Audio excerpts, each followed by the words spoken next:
to speed as you stand on the precipice of level 12?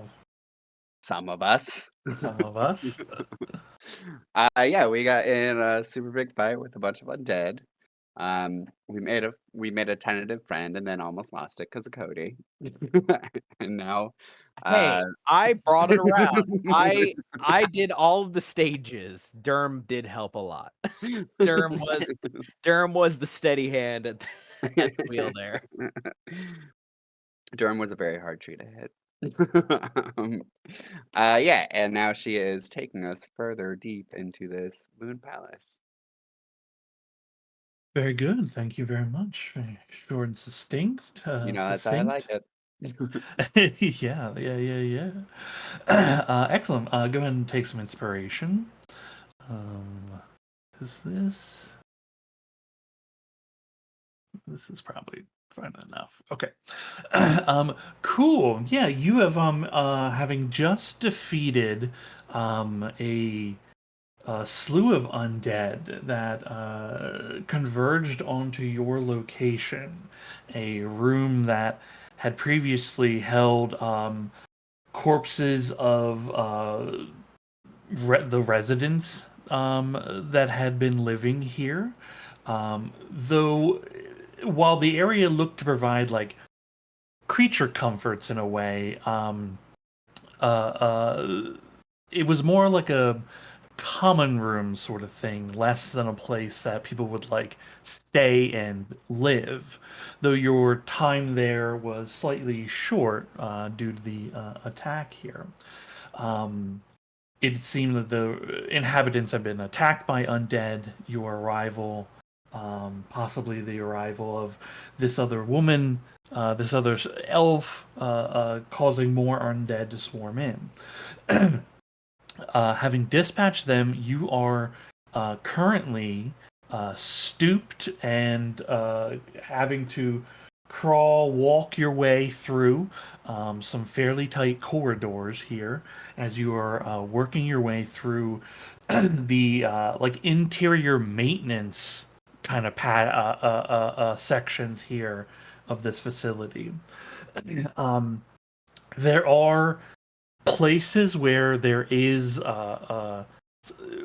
like patches of working glowing lighting in here, but it is very much passing in and out of places of darkness, allowing your various visions to take hold and allow you some sight as you're making your way through here.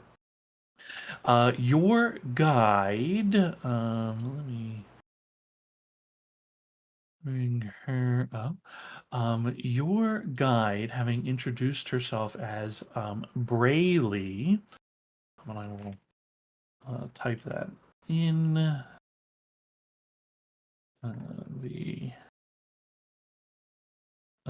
Okay, that's the elf, not te elf. Te elf. I'm sorry, I can't help myself. Please tell me she has bumpy skin. I don't know. Maybe she's got places like that.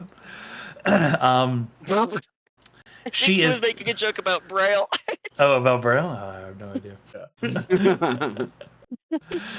Look, she's a weird space creature. Maybe she's got like weird bumpy skin somewhere. Right. It turns out she actually invented it, and that's why it's called Braille. That's why it's called Braille. Oh, Braille. Yeah. Sean, I think bumpy skin somewhere is just an STD. Ooh. And we're back. You know, one of those space transmitted diseases. Oh my god. Oh, fuck off. I hate you so much for how fuck. I gotta write this on my arm. I gotta go get some water. I'm listening, but I'll be back. You're welcome. Long distance high five, Doug. Yeah. So she's leading you in through these the interior tunnels here. At the beginning of your journey, and for a while, you can see the claw marks that Bone Claw had been using to push and stretch its large form through this space. You eventually pass by a junction where it looked like that creature had like come through and made its way in, and you're moving onward. She begins to as you're going, every now and then glancing back, but keeping her eyes forward, she begins explaining to you kind of what has been occurring here as best as she knows it. Cool. Her name is Brayley. She is an elf. um, Her and several others, many others, live here on this facility. The name she uses carries a couple different translations to it. Magically it's being translated literally, but can be interpreted for those that are again, she's speaking Elvish, but the dialect is just a little different. So those that do speak Elvish, again, it's you're getting rough pieces of the language, but I She's speaking believe real Elvish. We're speaking fake. yeah. She's speaking the real stuff. The Queen's Elvish. The Queen's Yes. Elvish. You can hear the U's in her color, you know. Yeah, exactly. Aluminium. Hear the difference. Hear the power. I I guess believe. tongues is still technically up. Yeah, I was gonna say, I a believe your while, tongues is actually. still up for a little while here for it. So, helping to easily do translation work, which we will assume you will do moving forward until it becomes any kind of problem or relevant. Cool. What they call this place again, the multiple translations of it. Sometimes it comes across as the beacon, the lighthouse, um, uh, uh, Her Lady's Grace.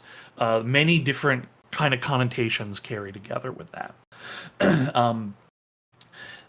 That she is currently taking you towards Habitat 1. There are 2 habitats on this station, though they're unsure of what the current status of Habitat 2 is, as they've not been able to make contact with them. They don't even know if anybody is alive or awake in that section. About 3 weeks ago, this place came under attack. But about 3 weeks ago is also when she and many of the others woke up as well. She is she's you get the sensation as she's describing this and as she's moving through these maintenance tunnels, she's moving with she moves with confidence and then occasionally has to stop and like double check and is unsure. You, as you're moving along and she's talking about this, you're getting the sensation that she has an idea of the right way to move here, but is not always 100% sure where she is in relation. She's familiar, but not an expert at moving through this space here. So as she describes it, about 3 weeks ago, this place, she wakes up, several others begin waking up to chaos, essentially.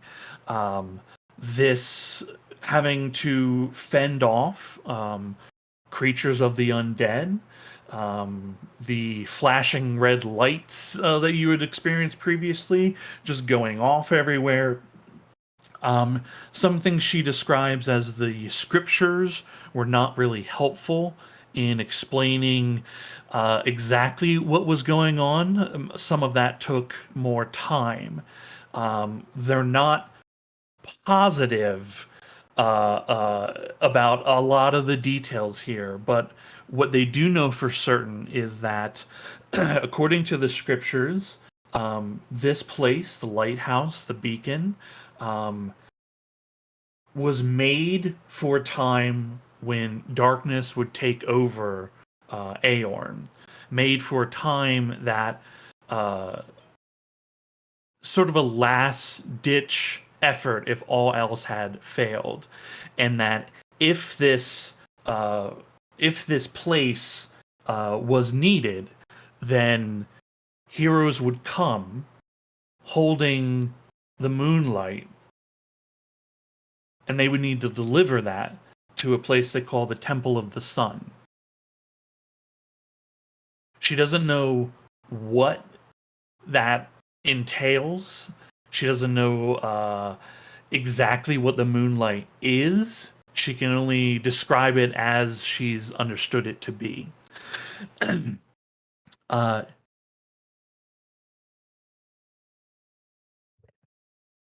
Did you say the Sun Temple? Or the Temple of the Sun? Temple of the Sun. Yes. Okay. She makes a turn, and there is a section of the wall, like a kind of sealed paneling. You see, she begins to finagle with some mechanisms, and much like what you had come through a little while back, a panel opens up and reveals another chamber beyond. She takes a tentative look around, readies her rapier that had been given, and then waves a motion to follow.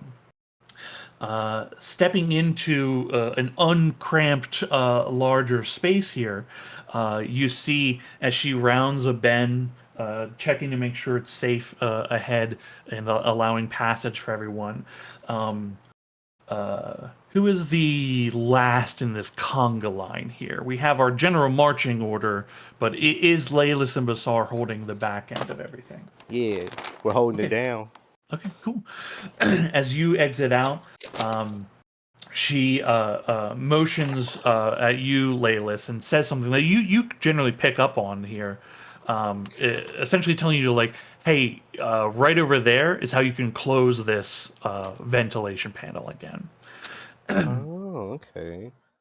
Is it like a Having clo- button? in a simple way, yes, yeah. It's a little ancient, arcana mechanism, but you quickly discover, with your experience, how to get that thing to close again. Okay, cool.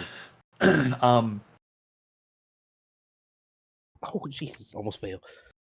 Careful. As the vent seals, you begin to hear murmuring of other voices, and Braylee's face kind of lights up a bit as she turns and begins heading that direction. It's just a minor curvature here in this hall. As you follow it, it opens into a larger kind of. This seems like a. It's almost similar in nature in some respects to the Dread Lookout, where there are like kind of a pillar with these kind of stasis pods, very similar in design to what you'd seen before, though they do not hold any kind of robotic entity. It looks like there's probably maybe only 50 or so pods here, most of which are empty. Some are damaged. Some have clear signs of violence being impacted on them. You do see that there are smears of blood that look like have been cleaned as best as possible. But as you come around, you hear these murmurs, and you see a group of about 7 or so other elf survivors here, all in that same kind of, they just have simple grayish like robes that they wear. There is an assortment of rudimentary weapons some of them carry. Again, just something sharp. Some look like they've seen action, others do not. Nobody seems especially like nobody's carrying any like great axes or weapons or anything like that. These people look like scrappy survivors at the moment. But the majority of them, see your approach. They see, Brayley, who is kind of smilingly leading the pack. She rushes towards the group of them. They, kind of reach out and grab her. There's a lot of murmurs of like, "Thank goodness you're okay. We didn't know what happened. Did you find the others? Did you make contact with the second habitat?" She begins shaking her head and says, "I didn't meet any of them, but I did meet some visitors. They're not from here. They're from Aorn." And there's a kind of a murmur that kind of moves through this small crowd as they all turn and look towards you with their kind of large eyes, sharp peaked ears. They look at the group of you. Brayley turns and says to you all, "This is all that's left of Habitat 1. I was trying to make contact with another group. We had sent them out to see if they could find out what happened with Habitat 2, but they hadn't come back. And that's where I find these folks. I'm sorry.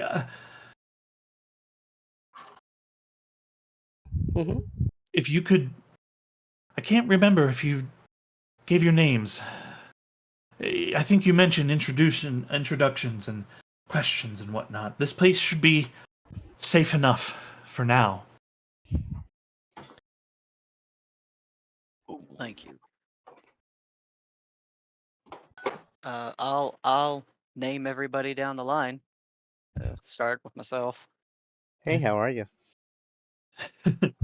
You see a lot of people nodding hello. There's one like a kind of a little stockier looking guy, a little more well built.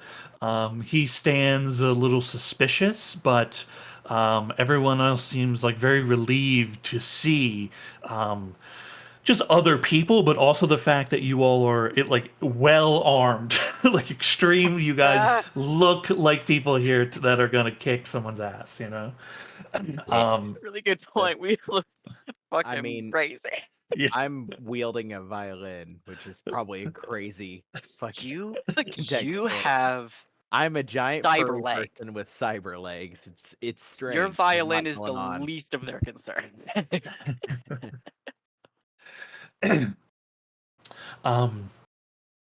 She asks after introductions have been made here.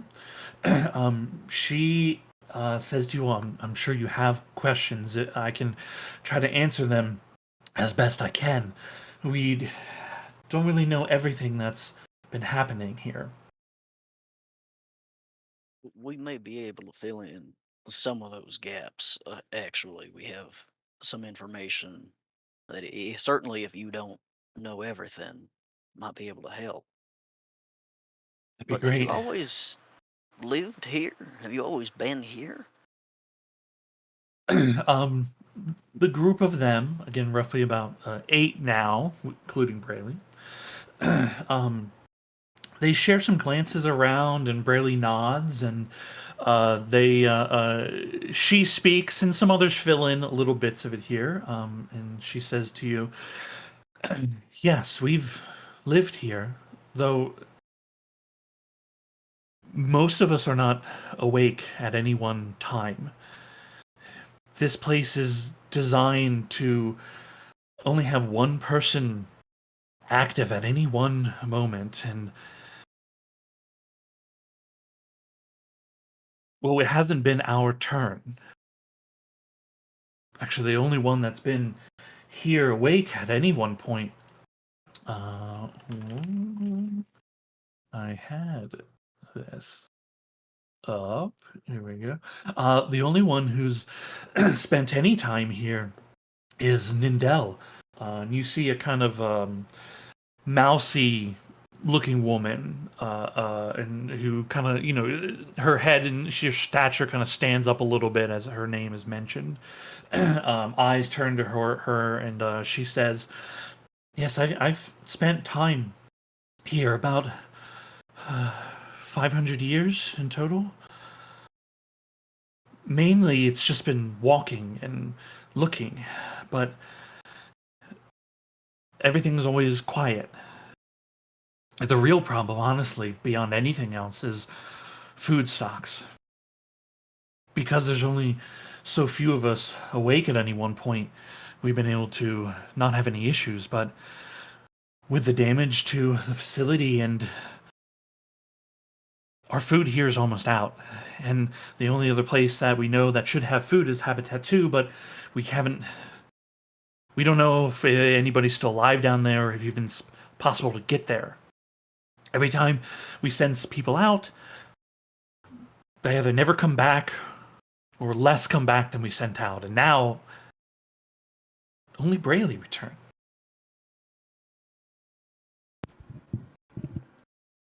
The rest of us are kept, Brayley continues. We were kept in these stasis devices. Mm.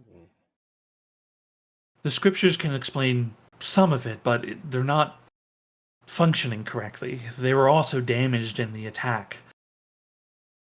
It's hard to know for certain, but now that you're here, everything should be fine, right? Well, I mean, were you woken during the attack at the same in the same? Did the was the attack what woke you up, or were you awake before it happened? Best we can tell, most of us were asleep when this all happened. We don't know who was active at the time, but we woke to screams, Hmm? lights flashing, the sound of metal tearing. One of those creatures, the one that had attacked me, and they saved my life from. They saved me from the brink of death. As she speaks to her group, I should have been dead. I saw the claws pierce through me, but they saved my life. One of those creatures was in here, breaking open some of these pods. I don't know how, but they started to release. Many of us managed to either run or overwhelm what was here, but we lost a lot of people in the process.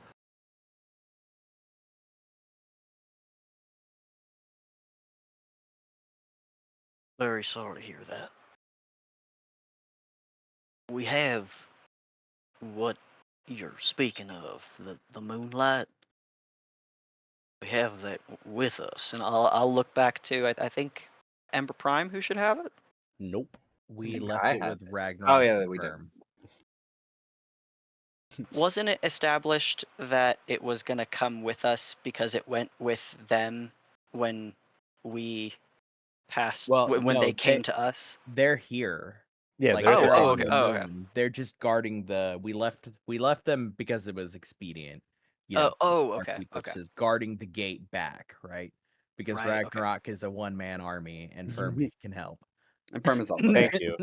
Thank you. I think I will then but upon looking back, I will say well, some of our we have it amongst us, just still here. Oh, you guys said you wanted food.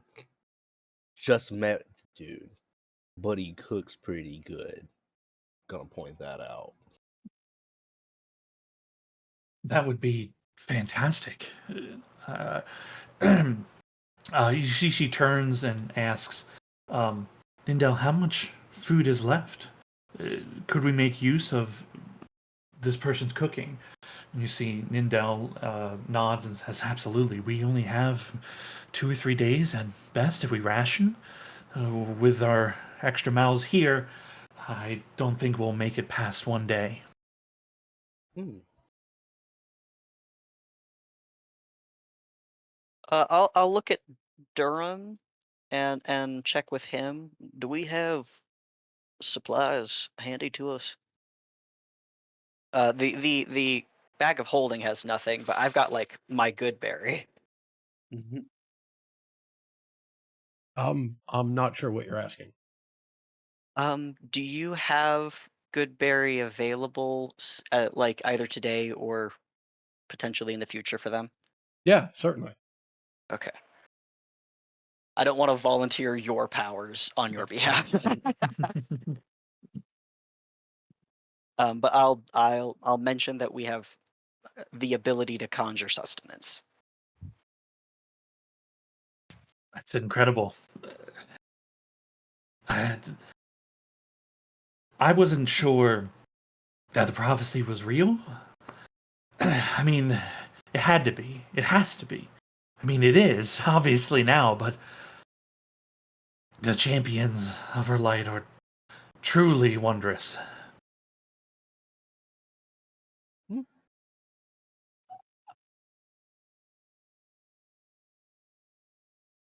So, did you all remember a, a different place before this, or have you been here forever?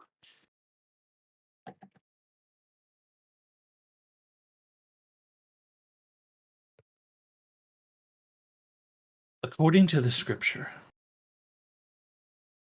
there was a time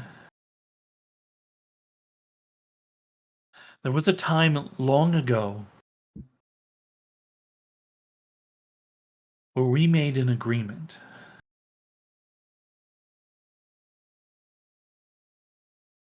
A race of creatures from the planet Aeorn, the planet below. They foresaw something far into the future that they wouldn't be able to stop on their own, but they could lay the foundation, a way to save the planet for when the darkness takes hold, for when day turns to night.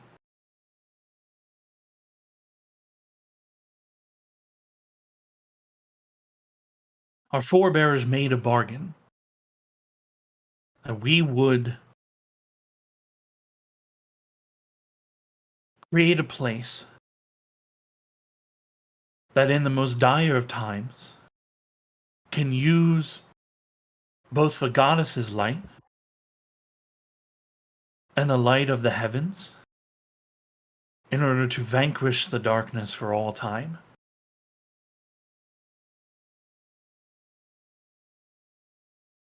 We've been here ever since. But that's a very long time ago. I'm not sure it'll make sense.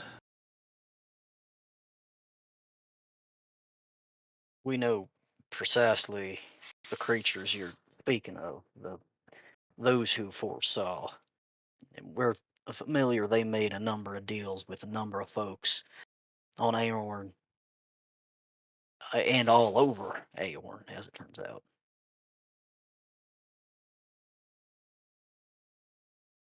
Did your Our people ever speak of a Finlanora? Does that name, that place mean something to you? oh, uh, the place, no, but it sounds like the reflection. And the word she uses, reflection, is a bit of a like carries again several kind of meanings, right? It's reflection is like the literal tongue's translation of it, but it also kind of carries with it like not just reflection but like refraction of light, the shadow of light, something that is like in the shadow of the moonlight. Like it carries these kinds of phrases within the word. But she doesn't know specifically like what Finlanora is. Mm.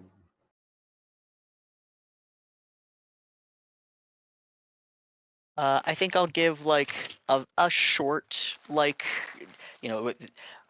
elves on Aorn have a holy site dedicated to the moon called Finlanora.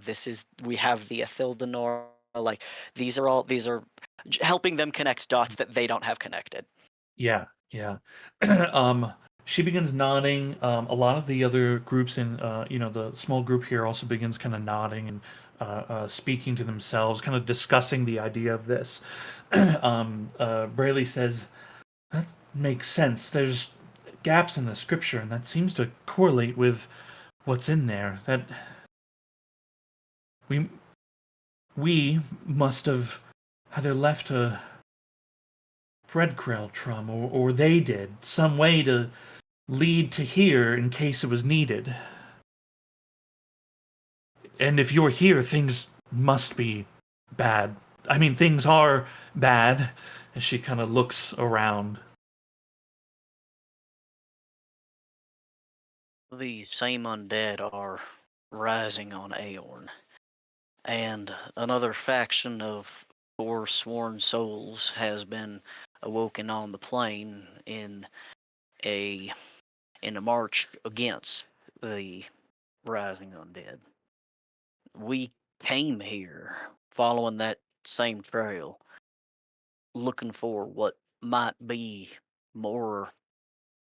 We were told were weapons, but the last cache we went to had an army of well, uh, suits housing souls rather than an army as you understand it.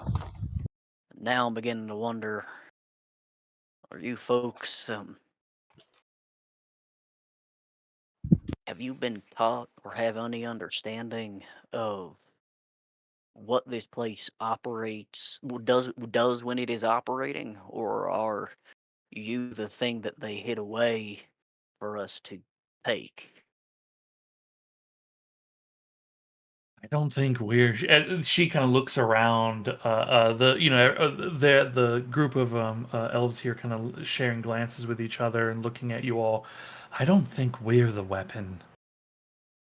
I mean, we. Oh, he just looks relieved when And most of us, the only reason we're alive is really because of random happenstance. Any one of us could have been killed this whole time. Um, if if the scriptures are right and what we piece together is true, then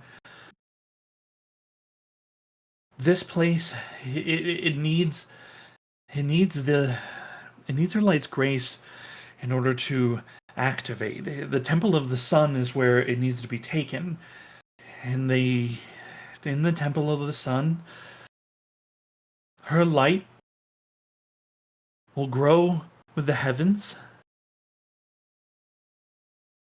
and turn the darkness to day. And in that light, the darkness will not grow again. The darkness will be defeated, but I don't know what that means. We've ventured a little bit towards the temple, but we can't get very close. There's a very heavy concentration of these creatures there, and they seem to be guarding, from the last report that anybody had, an egg of sorts.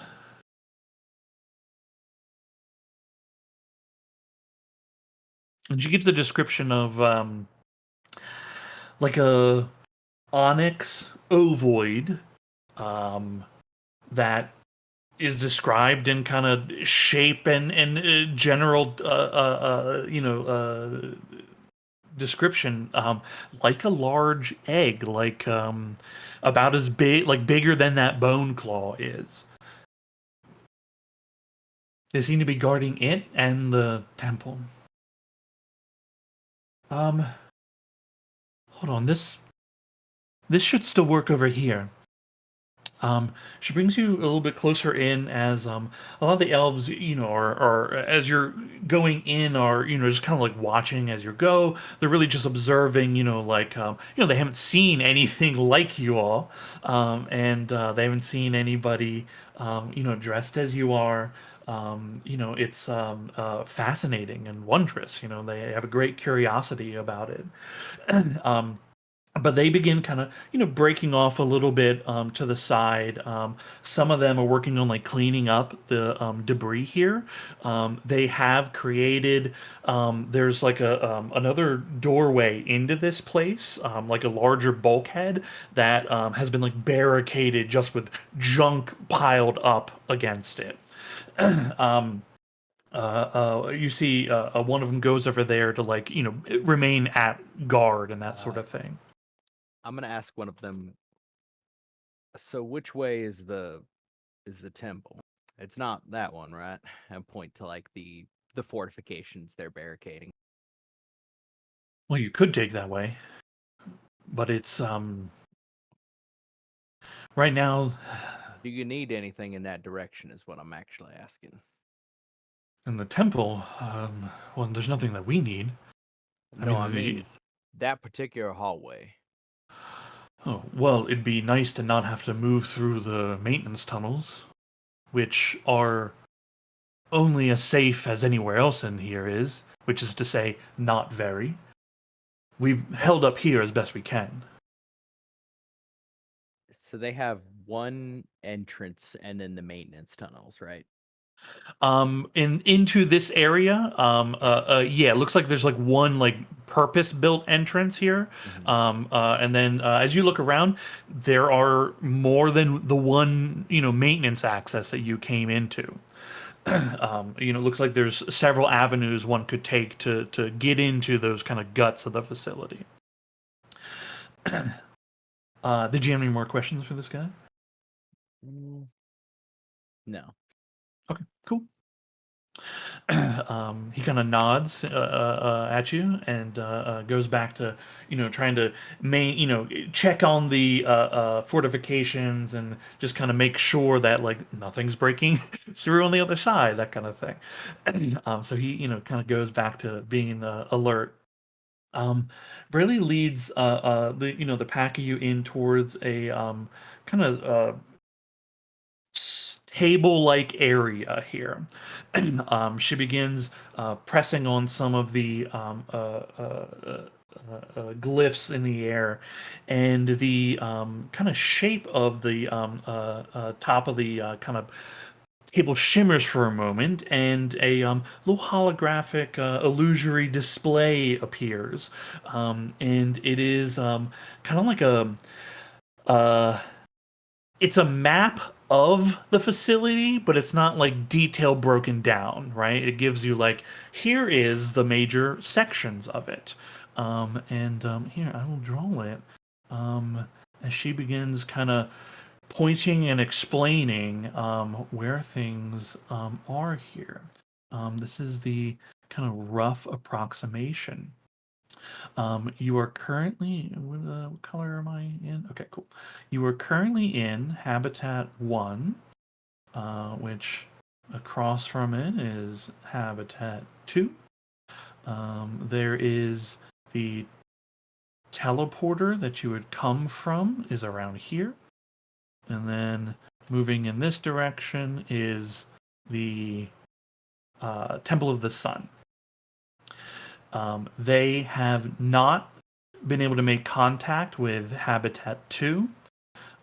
They have not. They can't get to the Temple of the Sun currently.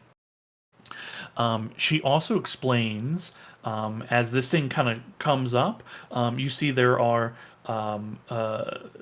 several sections of the facility that kind of have like a red glow to them. There is one section kind of near the kind of teleporter area, right? That has a amber, almost green coloration, and she explains like these are damaged areas of the facility. And she pauses for a moment, points near the teleport, and she says, "That's strange. That used to be a different color. I'm not sure what's happening with that." um, Wait, are you saying what the teleporter is it are you saying that it's still down or does it look right? Does it look good now?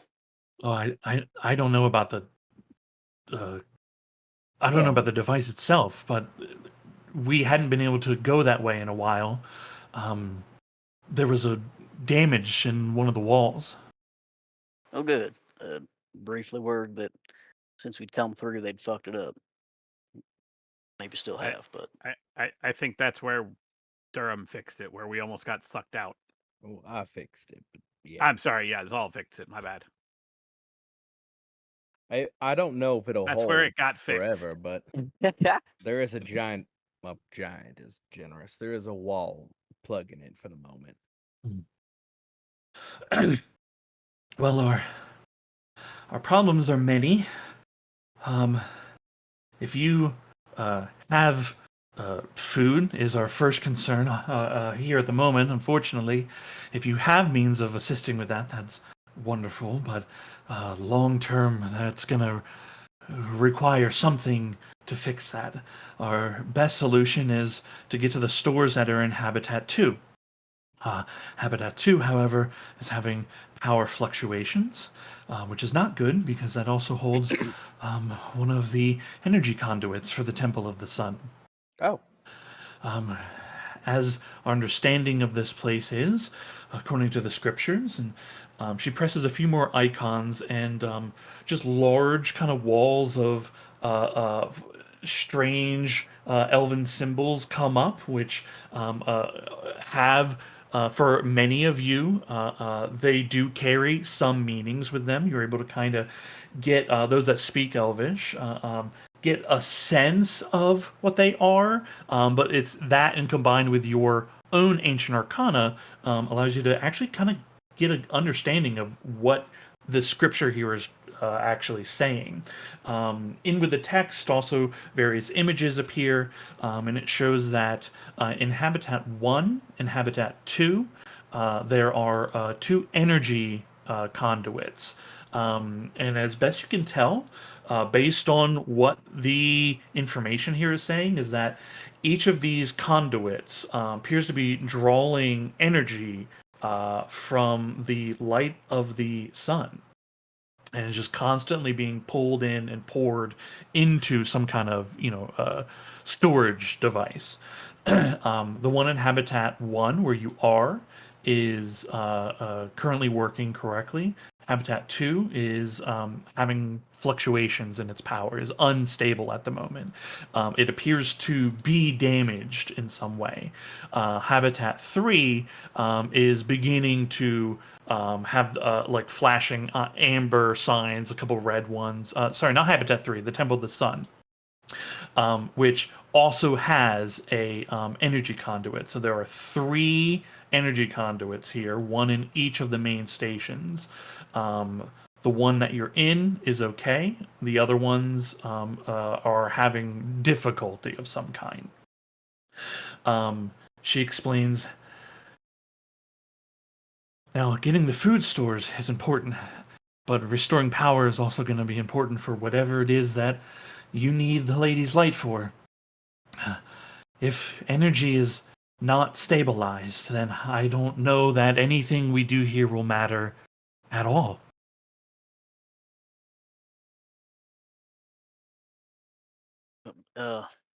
maybe give us a minute to catch our breath, and we will help.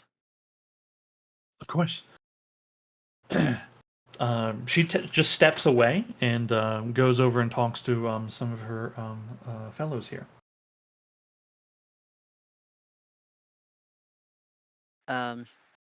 As we're, I assume, at least taking a short rest, I'll ask everybody, are we feeling more motivated to head towards the second habitat first? Ensure those folks are still all right. I was gonna suggest, what about taking them back? I don't know if like the living conditions are the same because I don't know what this place is, but taking them back and sending them through the portal. I don't know that we got enough cold weather gear for them to make it through, at least That, at the moment. Also, it Just, seems like we might need this place because remember, there's that thing coming, and this place Yeah. seems like where we need to be to do something about it. Well, no, I just meant getting them out of danger. They said they aren't fighters. Well, yeah, but they're the ones that maintain this place, right? If there's something here, it may be the case that they need to be here still. But I do think we should consider later, at least, making sure we can try to get these folks to somewhere safe that isn't this crazy place. I agree. It's just it, if one of them is necessary, then getting rid of all of them but one is just painting a target on that one. Hmm. They only have any safety at the moment at all when they're all here. It's not as much safety as they'd have if they were gone, obviously, but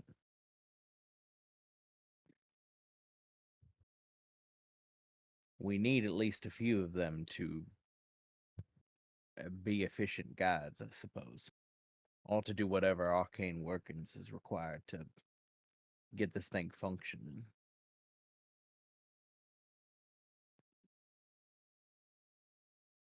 Speaking of, I think I'm bleeding inside a little bit and would like to um maybe take a nap.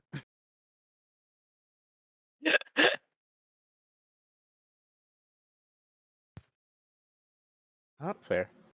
Never have I been more glad that we did a bunch of shit before we went through a portal on this particular day. I think we finished finding the last of the stuff. And then or I can't remember. What time is it? We're on the moon. How the fuck would we know what time it is? We're on the moon. Well, I guess we'd know if we're getting seepy. It feels it feels like afternoon.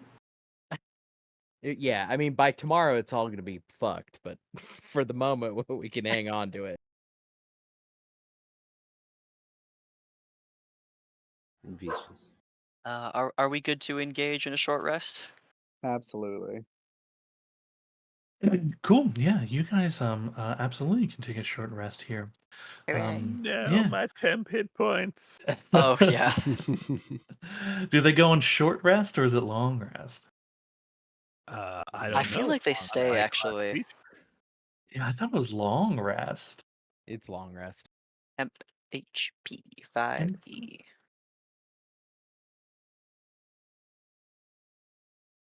I mean, Do we have to if we I didn't definitely- do anything? You don't have to. Yeah, yeah. Okay. If you don't want to like if you don't mechanically need to do anything for your character, then Okay. you don't have to like say I'm taking a long rest or sorry short rest. Like if you want to be active instead. Oh, sweet. How do you take a short rest? Oh, there it is. It's I always lose it. It's one of those. Well, I have the new sheet for some reason. Oh, I'm gonna do Hell yeah. inspiring leader on Oh, that sucks. whoever does not have the temp HP. I sure don't. Yeah, it's you, me. I think technically Durham, though Durham usually gets rid of it pretty quickly. I'm pretty sure I did most of my damage self-inflicted. So I think it'll be me, Durham, Whispers, and then like whoever the three Brayley. If Brayley is with us, Brayley will be one of them. But then whoever the other nearest two elves are getting the temp HP. Yeah, sure. Also, how do these people respond to music? Um, uh, their ears perk up. Yeah. Like it's occurring to all at this point. They might, if they're designed to live one by one, they might not have much of a culture. No, you find your music has a grand effect on them. Oh, I'm in. Yeah, I mean, like whatever emotions you are conveying in the music, they are feeling strongly. They seem to be, I mean, in this moment, kind of enraptured by whatever it is that you do. It's your temp HP? 16. 16. That's right. And How many of them are here? there's 8 total, including Brayley. Okay. And you gave I'm temp. Oh, sorry. Since they're all listening, if the group lets me, I'm going to take a little bit of extra time to pass the temp HP to the rest of the people watching. It'll take another 20 minutes because I'll have to do it twice. Actually, no, it'll take another 10 minutes because I'm giving it to. Yeah, actually, it'll take another 10 minutes, and then I can give all of the elves present temp HP. Yeah. I They're mean, now if our battle you, buddies. yeah, if you want to say that you want to take the extra time to just give everyone Yeah. temp HP, Especially yeah, because we're in a war zone right now, and they're not fighters, so this is a substantial amount of magic to yeah, give to them. yeah, you absolutely can take the time to do that. Okay, yeah. Cool, hell yeah. Especially since they're all listening, it becomes much easier if I could just, walk Yeah, up to them while I'm playing. yeah, as it begins as you're doing your thing, you overhear Brayley telling it was Taladi, which was going to be one of the dudes that you Probably towards the end of this, tongues is gonna wear out, and then I'm absolutely not going to be able to understand any of it. you Gonna be a hear bummer. you hear Brayley telling one of her companions here that she's like, and that one, believe it or not, turned into a tree. And I know that's crazy, but they were really a tree. And that one there, and she kind of like trails off as everyone's head just kind of moves in the direction of the sound that you're playing. Cool, yeah. You can ritually cast during a short rest, right? Are you saying can you ritually cast during a short Yeah. rest? I think no. I think like if you were doing something active, especially like ritual casting, Okay. I think that's a little too much for the short rest. Okay. But you can do it is- right at the end, right? Yeah, you can do it. Yeah, after your short rest, you can do a ritual cast. Okay, I'll do it right now. I'm casting comprehend languages. Yeah, cool. Yeah, you guys are like not. I'm not. No monster's gonna attack you right now. Like you, if you want to take the time to do these things, this Yay. is you are in the safe place at the moment. Summon forth the translator. Wow, that is Uh, fucked up. Yeah, you're just gonna go grab one of their dead friends. Be Yeah. like, hey, I need you to be a go-between. hmm I think I would, if given this like time and space during the short rest, I would like let these people, if they were curious, like look at the things we have. I've got the fucking bag of holding with us too, so there's a lot of like objects for them to take their time with. Oh yeah, yeah. They are super intrigued by any little bauble that you let them handle. Um, in this place, or in this moment, right? Like there are, like you see sparks of life and joy and like smiles occurring, right? Even in these dark times, this is something that helps alleviate a lot of that. You find that while they're like they're very impressed with it, you get the sensation it's like magic in itself and all that is not unfamiliar to these Yeah. people. Yep. That was They another test, was if they comprehended that. yeah. As you're like are explaining how some of the things work, the person holding it begins kind of like also like speaking along, like they are understanding it at a rapid rate. How In all the this stuff kind inverse of way works. we get ancient arcana, they have an understanding of this stuff. Yeah, they seem to have Yeah. like an inherent understanding of or connection in some way to the arcane and magic in general, which is a very elfy thing. But make a history check for me. Sure. Not categorically one of my strong suits. Oh, A 7. rolling a lot of Um, sevens 7. today. Nothing in particular pops up in terms of like crazy information, but you do make a connection as you're thinking about it. As you just see, like, wow, they actually pick up on this stuff really quickly. Um, uh, it just reminds you as you're thinking of like they must have some kind of deeper inherent like natural connection to the weave in some way, and that just triggers a memory in your mind of a passage you're reading talking about like elves of of the Fey realms do inherently carry a deeper connection to the arcane weave itself, and they are sharing and so like the way they're acting is just triggering those memories for you. Hmm. In a more meta text, are these creatures more akin to like to an Eladrin or more to like an astral elf? Obviously, it's still your own thing, but Hmm. is there thoughts in that direction for you? Yeah, I mean, like a kind of above table to help solidify the ideas of it. The more they have more of a fey-like nature about them, and they would be more like I guess they're all kind of the same thing, but like astral elf, space elf, moon elf, right? Like Gotcha. they very much are apart from those others. Okay, more in the Regency category than the capricious Fae. Like is Yeah. okay. Like, I'm with you. yeah. You don't believe that these are fey beings, in that sense of like, where they carry all that connotation. But yeah, I guess more similar in the way that Eladrin are like touched by all that.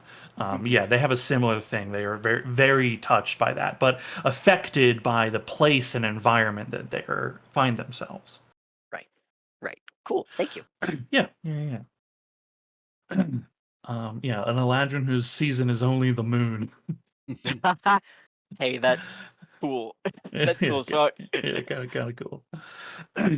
Cool. You also, as you have time here, right, and you've already, garnered some understanding. It's clear the scripture she's talking about is like the information that's like coming from this area, but it also means the information that like you can find anywhere in this facility. It's all the scripture, but as you do find there's a lot of things that like as it comes up with information, a lot of it becomes scrambled and garbled. Some of the images it brings up are just scattered static. There's a lot of it that is like purely non-functional here. It looks like actually if anybody's curious, who would be digging into the scripture a little more? Ooh, me. Oh, definitely. Okay, cool. Durham, Make Durham it. certainly would. Yeah, make an ancient arcana check. There's many things that you different access points you guys can mess around with, so it's not just this one place. Where would I find ancient arcana on my? Oh, it would be in probably like your features, but you can also roll arcana with proficiency. It's the same thing. Okay. That's a big 20, Rainier. Oh, It's weird. because That's I called out a the sevens earlier. that's a big 20 Mine's- from Durham Mine too. didn't add proficiency. Nice. So what's your total then, Zal? It is 18 plus 1 plus 4. So 23. 23 total. Yeah. Okay, very good, very good. Okay, cool. All very good rolls. Excellent. Um, uh, Collectively, information that you do find here is there used to be, or at one point, it looks like there was a kind of like caretaker entity of some kind, and that has been just like destroyed. Is your best guess. Anytime you try to like call it, pull it up, activate it in any way, it's just a list of errors occurring. Similar in the way that the Dread Lookout had some kind of, monitor or whatever. This looked like it had one and is no longer online and available. But you all did roll very well. If you have any questions beyond what you've already asked, you can certainly ask them here, and I will give them to you as the scripture understands it. Okay, so the basics were that they had their ancestors made a deal. They live here until the heroes bring the moonlight. Is there anything that and then the next thing is we vanquish the darkness. Is there anything about what that means Yeah, that we have yeah, access to? yeah.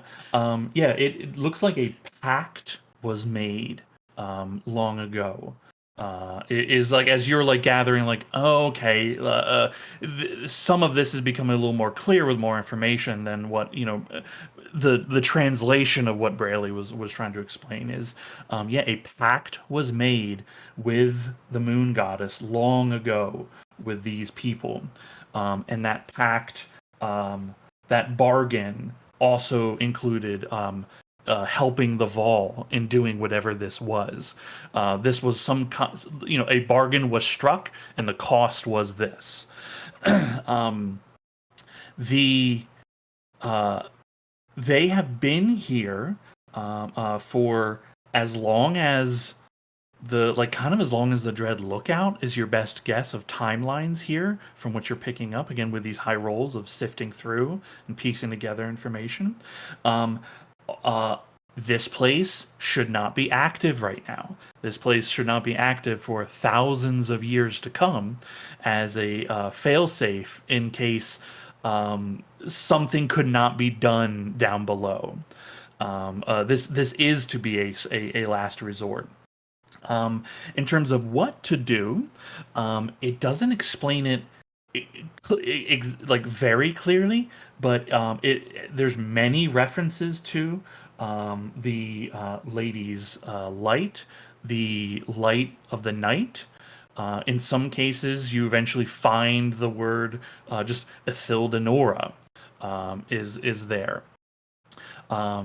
It definitely references bringing the light to the Temple of the Sun, but it's not exactly clear. A lot of that information is being scrambled, but you do know that that's what it is talking about.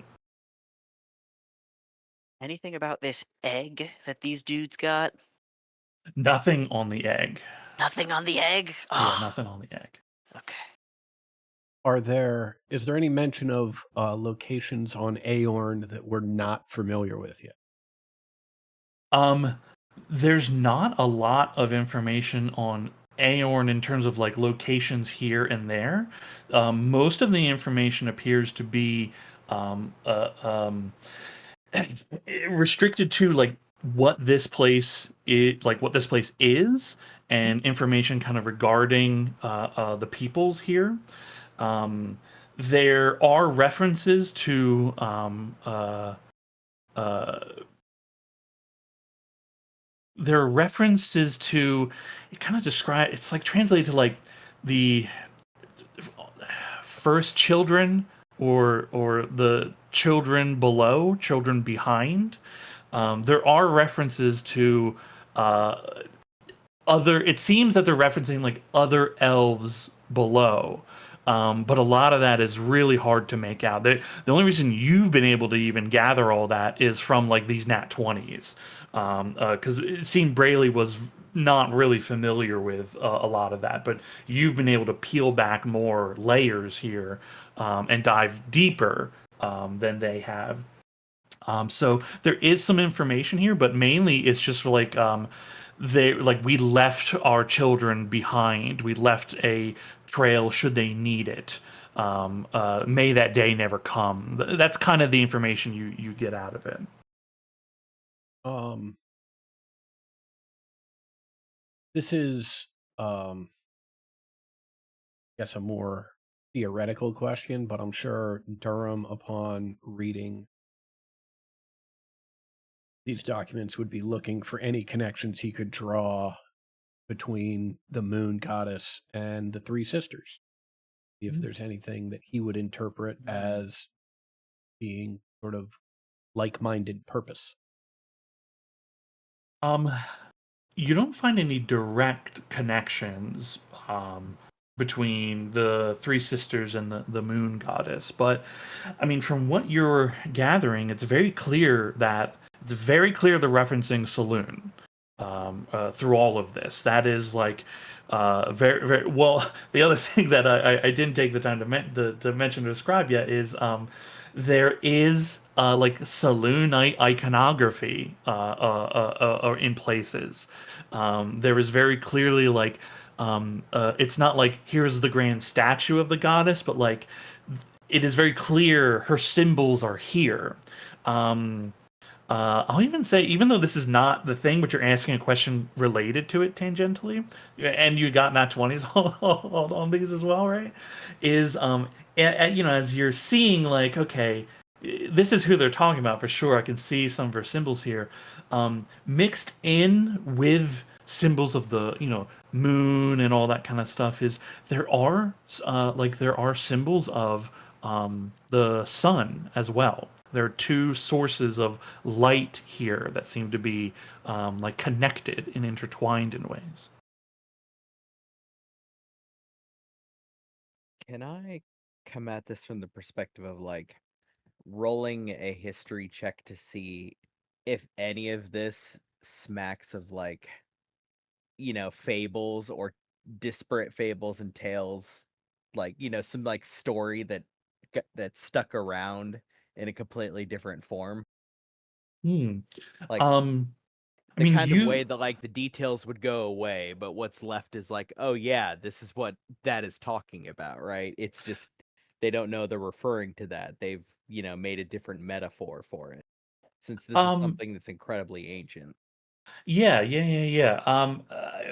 Here, I don't think you necessarily need to roll as a storyteller specifically, right? Like, Hmm. you certainly see the signs in the way that all, groups, sects, religions, Yeah. of all kinds, like, there, propaganda is not a dirty word, right? Like Yeah. it is propaganda, right? Like it's meant to be that way because it's meant to be passed along and shared, right? That's the idea of it all. So like you see, signs of this, right? It's certainly, stories passed down. A lot of this is, there's a genuinely factual basis here. Yeah. You in the information that's provided here, there's not connections back to the real world. I think Hmm. any connection, if you're thinking of like, are there stories back home that relate in a way back to to any of this? That'd be more like connections that you make on your own Yeah. versus like any real ones. Got it. It'd be like most of them would be like, probably incidental, right? It's just Yeah, that this is a story that is incredibly old and a yeah. particular myth that's incredibly old. Yeah, all the moon stuff makes sense. That you Yeah. certainly are like, yeah, okay, I see. There's stories on Aeon that carry these, same kind of ideals, moving But forward. it certainly overall this implies that they as a people had enough of a culture to set these things in place before they began this process of this one by one, or however they're doing like the current thing, right? Meaning like they were a Correct. people before something, and then they assumed their duty. Correct. Yeah. Yeah. And also, this is you also run across, as you're messing around with this. There's certainly a time that one of the images like shows an image of one of the Vol creatures, and when it occurs, several of the elves here, kind of like, oh, um, they kind of there's like a it's that's I'm thinking of reference, but that's not the right word. I don't think it is. Reverence. Reverence. That's thank you. So they deify the Vol. In a sense, yeah. It's not that they are gods in themselves, but like they know that there was a great like this would not have been possible without them, and this facility. While there are similarities to the places you've been before, this also is the first time there is language here. Like the Vol didn't Yeah. use language. Like this place is made for the elves to be, not for the Vol or Right. or other races. Like this is made for And these people. they didn't turn them into like automatons. They left them as a people. Hmm. Interesting. But yeah, like clearly culturally, religiously, like their entire everything is built around their purpose, right? The stewards of this moon Yeah, base, being by the this Vol. the information is exactly that. They Yeah. are stewards here to protect this place. Got it. They are to be here when it is required. Mhm. Again, with these Nat 20s, she'd been referencing the time, but not knowing whether you would understand the passage of like thousands and thousands of years. Is that each one of them, whenever they are randomly selected, right, is awakened for like a few thousand years. They're like on their own here, keeping the place. And they have been stewards in this way ever since. Could we ask Braylee then if she has ever personally seen one of the Vol? Because we have no idea how old they are. We know that they were probably young, but if they are legitimately doing this like daisy chain of, cryo sleep, then conceivably they could be old enough. Yeah. She says to you, well, only in what the scriptures show us. I've never seen one in person. I thought that they had gone. They have. I was just trying to gauge how ancient your people are. To say very would be an understatement. Our people are extremely long lived if nothing gets in the way of it. On the scale of, I suppose, how we live, we are a puddle. You are a lake. When the Vol were around, is probably closer to an ocean, if we're referring to time. That Huh? sounds about right.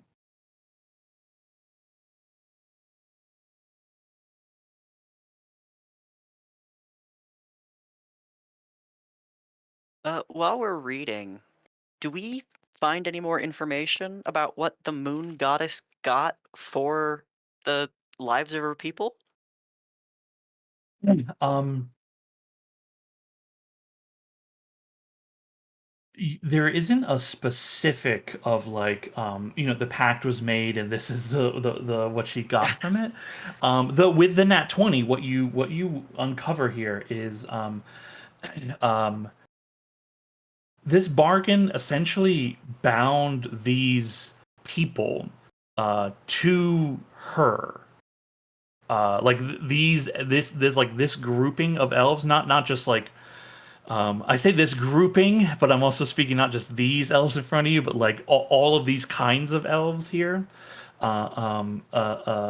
They, as like an entire people, are bound to Saloon. They have like inherent worship of her. They feel drawn to her. they are affected by her light, right? They look different, all these things. Essentially, what she got out of it was like a whole race of people that would be forever worshiping her.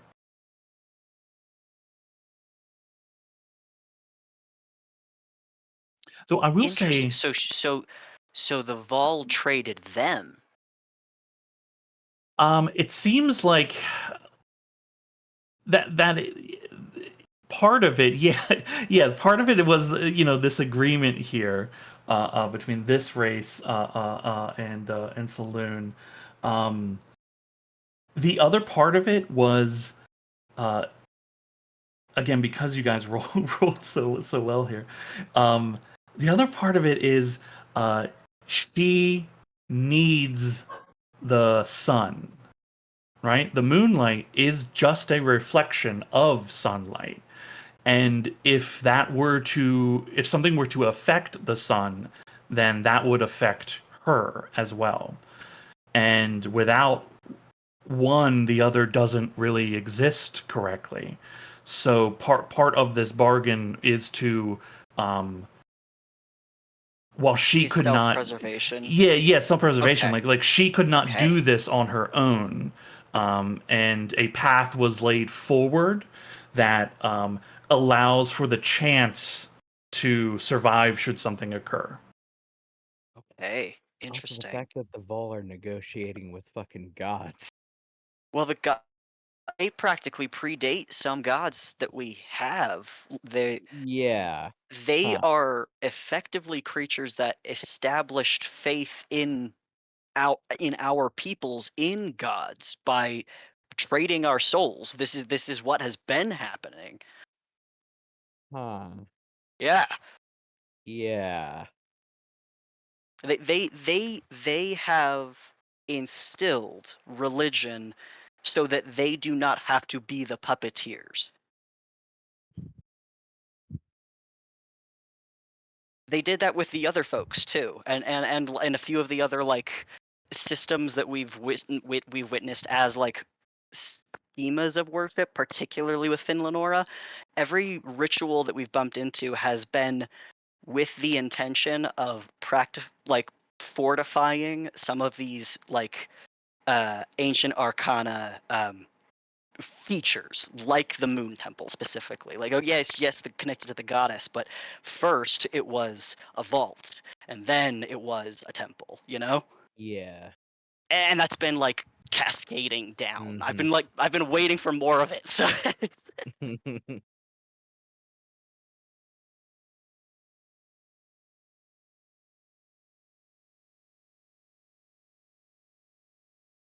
I think because that is what Rainier is looking for. Like, yeah, I'm interested, but Rainier has picked up on this. He is going to start laying out the dots that he's already connected so that these people have the opportunity to see that they really did get stolen, kidnapped, and sold. Like that's they are entitled to that truth, but I'm not going to be the one who told them that. They should be able to figure that out. I was like, Rainier's about to give them another crisis in the middle of a No, crisis. no. The thing is they have their entire identity around fulfilling the Vol's wishes, which Mhm. happen to be to our benefit, but these are people who did not get a say in either being here or what they're going to be doing here, and they are entitled to their autonomy. um, there are you hear um cool. You hear it's Aorn. Hell yeah. Like that. That's a weird spelling too. You hear Feorn basically just kind of curses at the idea of that. Um, and a few others, there's like concern on some faces.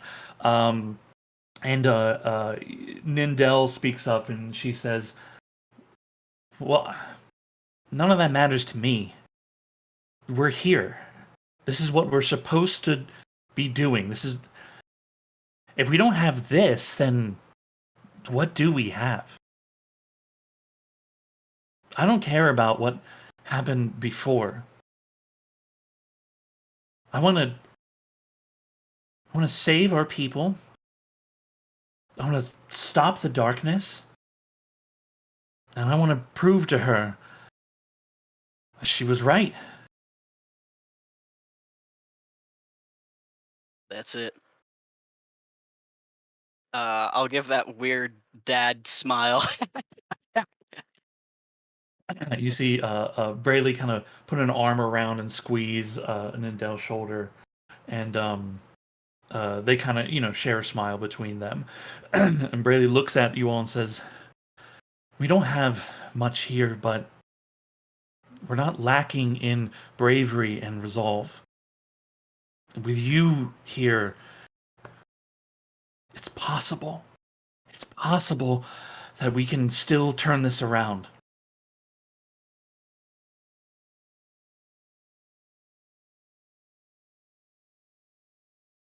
Will certainly our part, Brayley. Perhaps you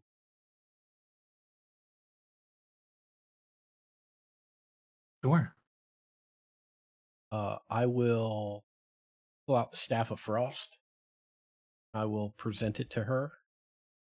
Say, please keep this safe so that might keep your people safe, are fulfilling our purpose here. You take the time to sit with it. It will share its power with you, much like this one does me.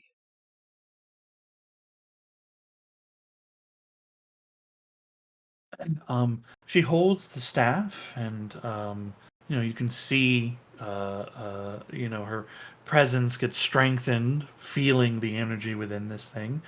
She looks at you and says, she uses a she uses a word that it's tree, but it's not tree. She's not calling you a tree. It's uh like like grand arboreal, right? Like it means so much more than that. Grandfather tree. A grandfather tree, right?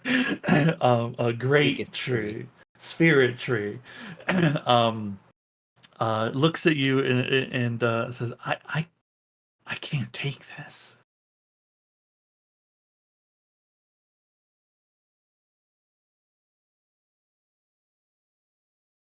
You are not taking it, or holding it.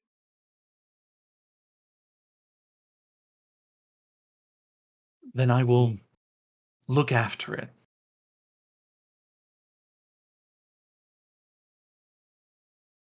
I am grateful for job easy, knowing you are as prepared as possible.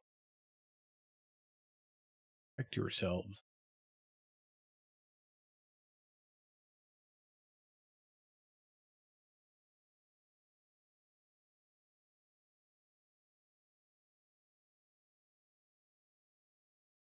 If you're going, what's your what's your first stop? What's your plan of action? What can we help? You might need a guide. Well, we do need to find the second habitat. We need to get as many people who are there living all together with y'all, and we need to make sure that that conduit is working proper.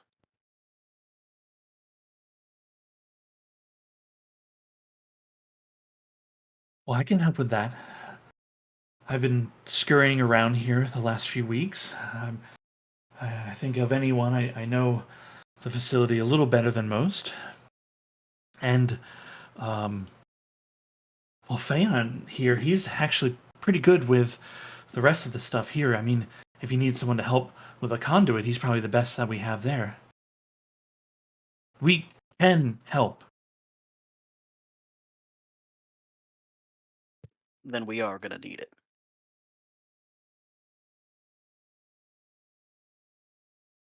If we're all rested, do we want to head out? I mean, does anyone think we should go to somewhere different than the second habitat first? So there's that. There's securing food. Hmm. There's obviously the conduits. There's the egg. Those are We also have to functioning. get back to Ragnarok at some point. That one probably easier to accomplish by sending somebody like Whispers with an invisibility spell, right? Like I think My you're right. invisibility that's spell is done for the day. I just get the one. that's a not necessarily today as much as Oh, it okay. is. There's no point in getting the moonlight until we're going to make our push on the temple, Oh, which is fair. potentially going to be the last thing that we do. Temple, I say temple, I mean the egg, because the egg seems to be more of the issue than the temple. One thing at a time thing. Is it? Well, we need We the don't even know what the temple. egg is. The egg is there. The egg seems Yeah. like a problem. Yeah. Anything necrotic egg is is bad coded. I agree with you. I Like think it's possible that there might be something crazier inside the temple. it's very cool. Yeah. Either way, that's probably last. So second to Yeah. last, grabbing the moonlight, which may either be a today or tomorrow. If we could get people from the habitat and get food secured today, that would help And as the two things to try to accomplish. doesn't reestablishing the conduit help us with everything else we're trying to do? That's true. We fixing the conduit is part of the necessary steps. No matter where we go, we're going to bump into a conduit we've got to fix. So Yeah. Yeah, and to make sure we're all on the same page, should well, okay. I'll worry about typing that out later. This great map I've done. This is Habitat 1. This is 2.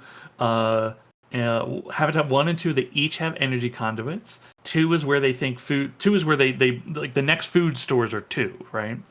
Those are the 1 and 1s are all damaged, and they've eaten most of what was there. And so there's the energy conduit and food in 2, right? It's all the same in that location. And then in the Temple of the Sun, there's also a conduit there that is, in disrepair of some kind.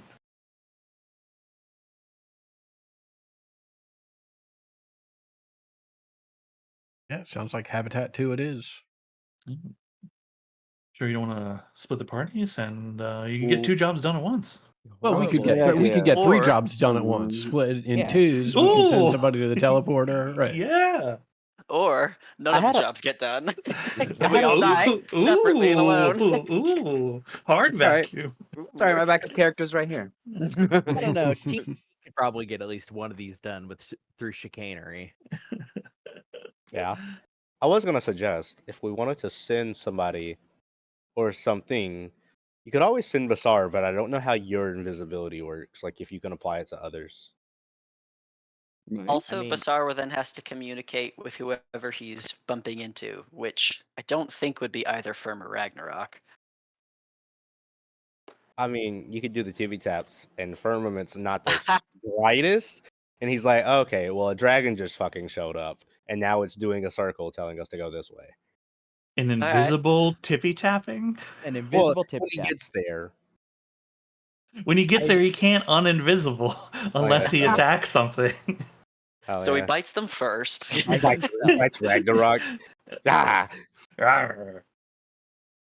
Also, I do have Scritches back right before we entered the maintenance tunnel. I left Scritches there just as kind of a warning flare for if the undead make it back to that area. Uh-huh. Mostly because that is our path, our quickest path back to Ragnarok and Firm. So if Scritches gets attacked or Scritches goes down, we just know that it isn't clear in that direction, basically. I assume I'm still within a mile of Scritches. Yes. Mile is a big space inside. Yeah.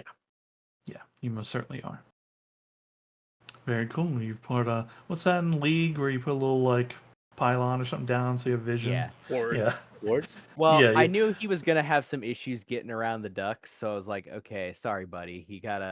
I'll keep you updated, but you Yeah. gotta Yeah. stay behind and check stuff out. Yeah. Hey man, I love flying steed lookouts. Yeah.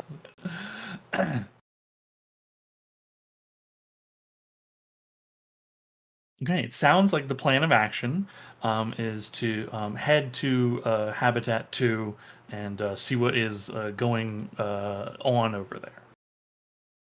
Mm-hmm. Okay, cool. That sounds accurate. Excellent. Hell yeah. You see, do you want Brayley to like spend the time to attune to the staff? Or do you want to like go? Because it's another hour. I think she'd be more valuable attuned to the staff, and an hour should be okay. I Yeah, I believe so, mean, yeah. certainly more valuable than her with a rapier. Right. Okay. True. Hell yeah. It's a fine rapier. It is a fine rapier, yeah. You see, as she begins spending time getting to understand what this staff of frost is capable of, she hands the rapier to Feorn, who I don't have art for, but they look very similar. Um, and they again kind of put down the rudimentary weapon that they had been using and give this thing a few tests swipes and seems to be kind of trying to get the hang of its weight and feel and all that. Cool. After an hour, the two of them um, uh, uh, hold their fellows close. They bring all kind of group hug it in. They all like wish good luck, well wishes to the two of them. Um, there's praise to the goddess, and they look at you and they nod. They're ready. Cool. Um, Heading out of here. They don't want to break the barricade down, so it's honestly back into the tunnels here.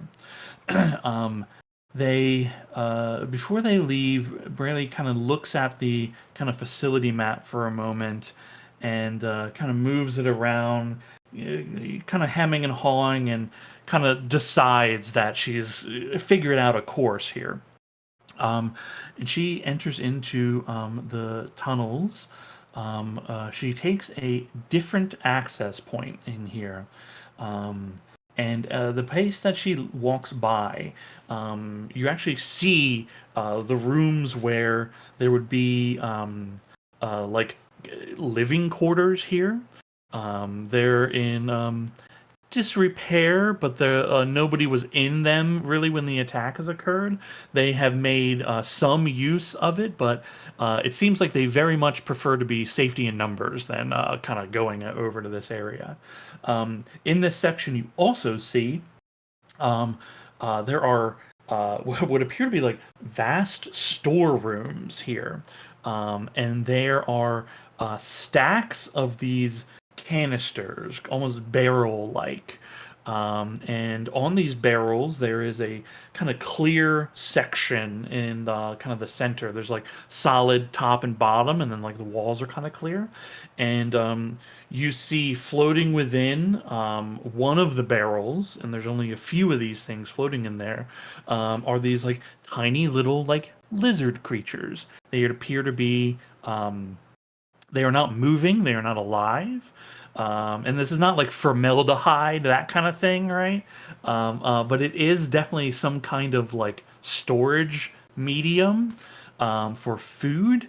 And anybody that had gone under Karakara, this looks like the barrels that you had seen in that temple in some of the areas, and they also were had these like strange little lizards in there.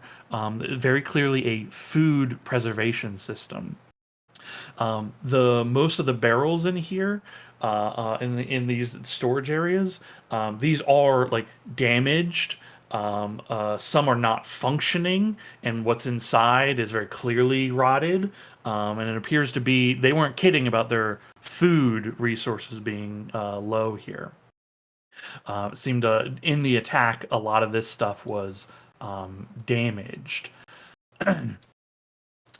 Hey, Rainier, roll an insight check with advantage. I don't know if your insight checks work for your like against like undead kind of stuff. I'm just gonna let it work for this. That's reasonable given the restrictions it already has. Yeah. Sure thing.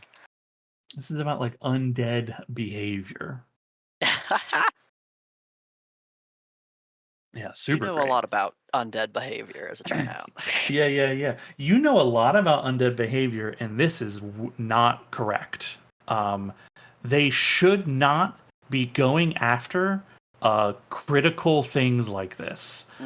This is purposeful. Somebody went here to try to kill these people and also destroy the means of them to like live and survive here. A normal zombie would not do this. Okay. I'm gonna say that out loud. That undead don't do this, and it's looking more and more like that egg thing that got mentioned may be the thing that's telling these things where to go, given that it's giving itself right protection, and these things need a controlling force.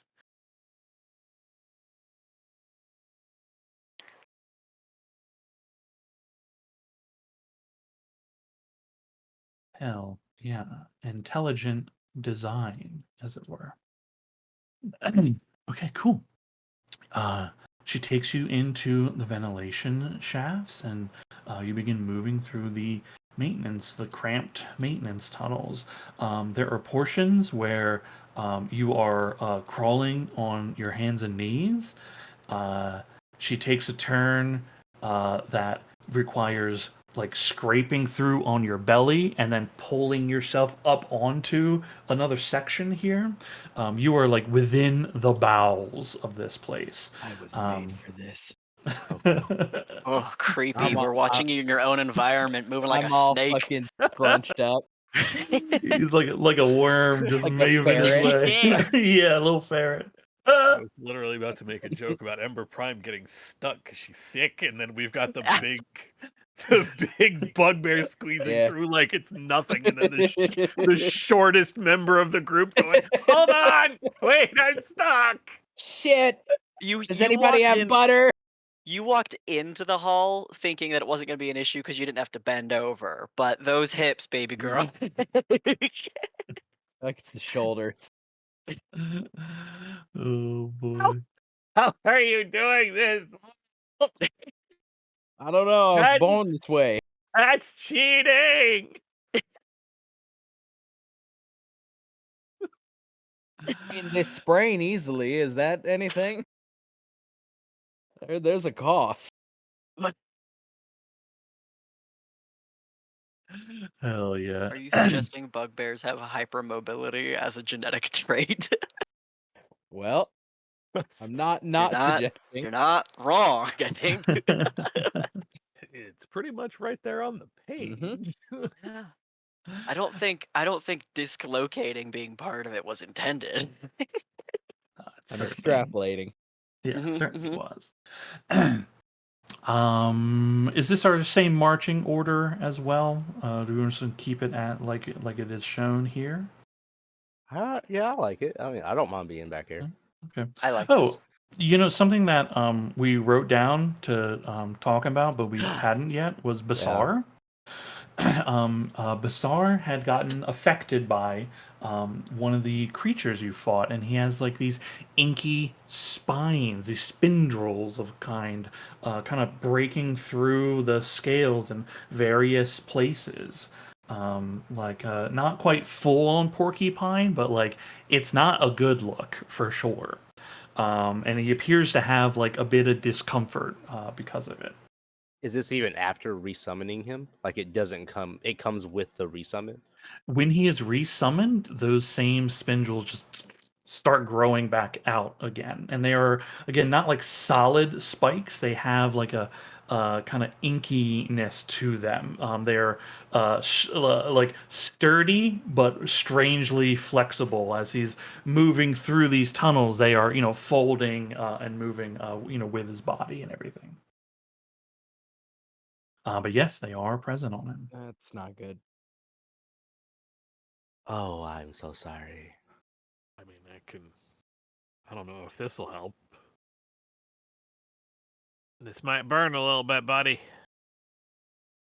In one of the larger junctions, you turn to attend to Basar here. Casting the magic on Basar does not appear to have any effect. Right? Do you think this is a curse? Hold on. If I touch a creature, this is only for spells, but I can try a ritual for identify. To learn what spells might be affecting him. But if it's like a I guess if disease would have been touched by lesser restoration, so you're gonna need something a little more powerful. I might not be able to do that today, but I can do it. Okay. We'll just try not to get hit. Sounds good, buddy? Sounds good, Father. I feel strange. In a I'm good way? guessing there are no spells affecting him. Sorry. There are no spells affecting Basar. Okay. That's what I figured. Yeah, but you know for certain that there are no spells, and then you have a lesser restoration had no effect, so you have gained those pieces of information. It's not a poison. It's not a disease. It's not a magical effect, so it's or it's not a magical spell. So could be a curse. Could be yeah, it's probably a curse. Yeah. I'm not I don't know how to do those. I'm not prepared to deal with that today. I can take care of it tomorrow. Okay, we can work on it. Mechanically, so Dawson, Mm-hmm. while they are afflicted with these spikies, they have disadvantage on ability checks and attack rolls, and their speed is actually halved. Oh my god. Uh-huh. Ugh. We're just gonna That's pretend like that's okay. that's like 3 levels of exhaustion. It's fine. Yeah, it's fine.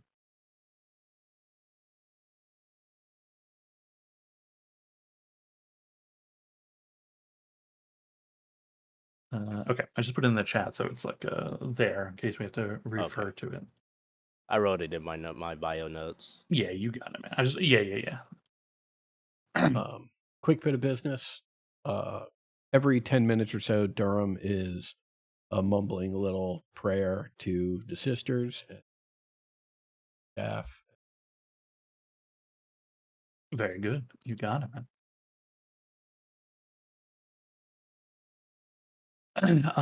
Cool. Okay. You determine some things, trying to ascertain what's happening with Basar as his as his drop in speed, his slowness begins to like affect your travel. It just becomes noticeable that in terms of like, hey, something might not be right here with Basar as he's kind of in the back, really in the back, kind of struggling to keep up with everyone. Yeah. He's like, I can't fix that. Father, I Okay. am weary. I am weary. Okay, cool. Let us have, Rainier, you're first in the line of players. Can you roll a d12 to determine if anything occurs in the ventilation? Dragon. Dragon. Space dragon. Yeah, exactly. That'd be a Through the horrible wall. encounter. Cool. For a moment, as Brayley is ahead of the pack, Feorn is in your pack. I don't have a token for him yet, but I will. We'll say he's like kind of in the middle-ish. Uh, at a certain point, Zal,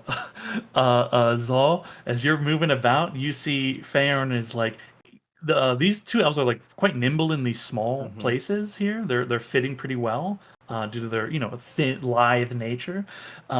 He's like actively at one point like trying to like beat you at this, right? You notice like he's like really giving it a good shot, right? Trying to keep up with you as you're moving around. At some point, I'm putting on the full mask and literally doing like acrobatics, like tight, like contortion acrobatics. Yeah. Cool.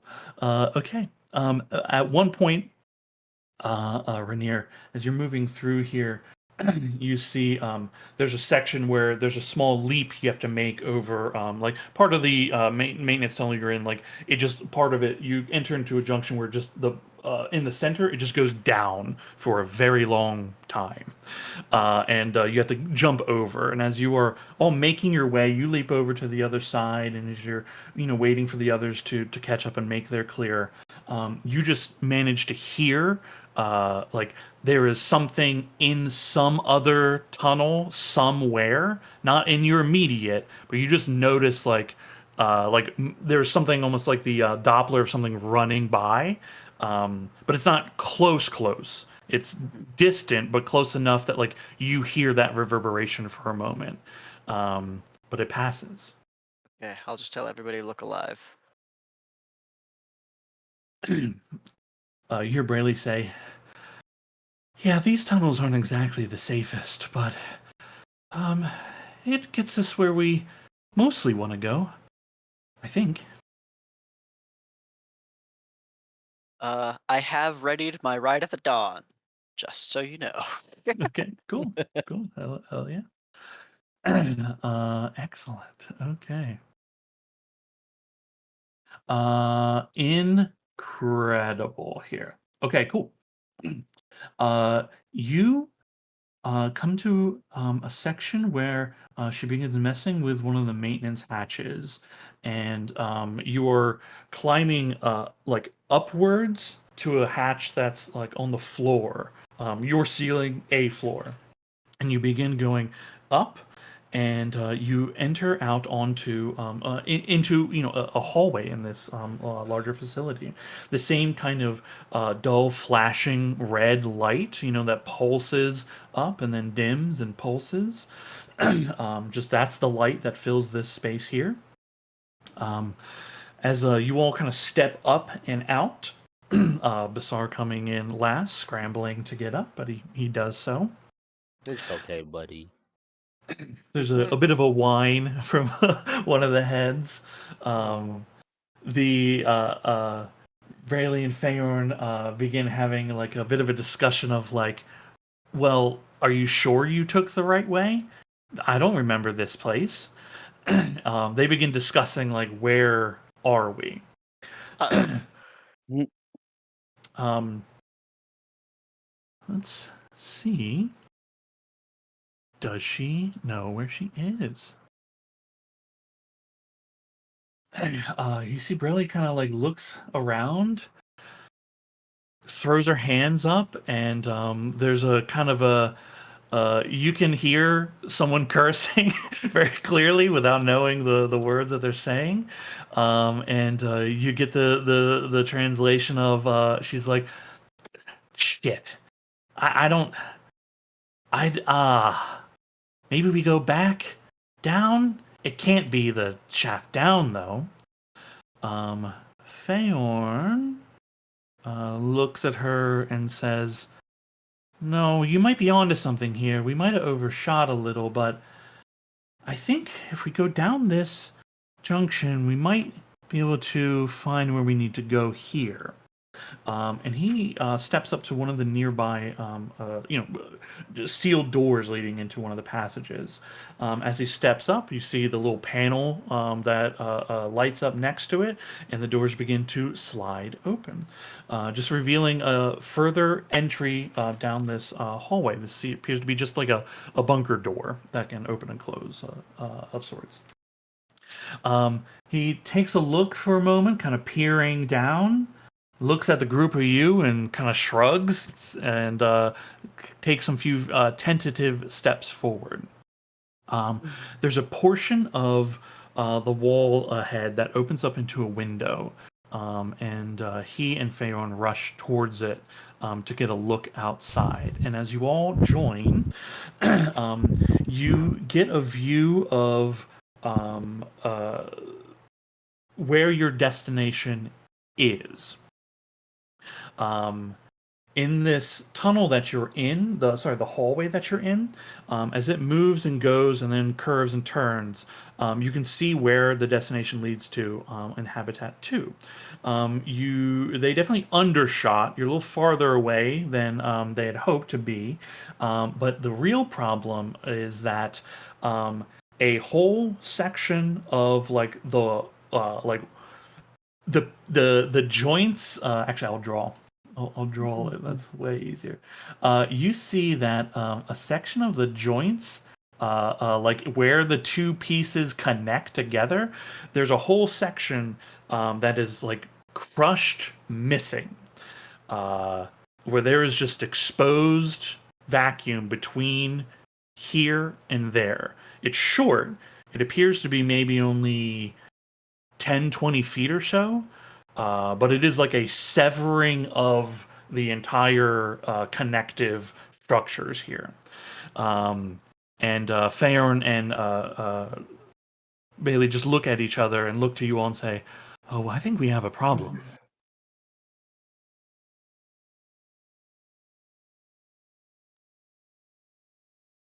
All right. Um,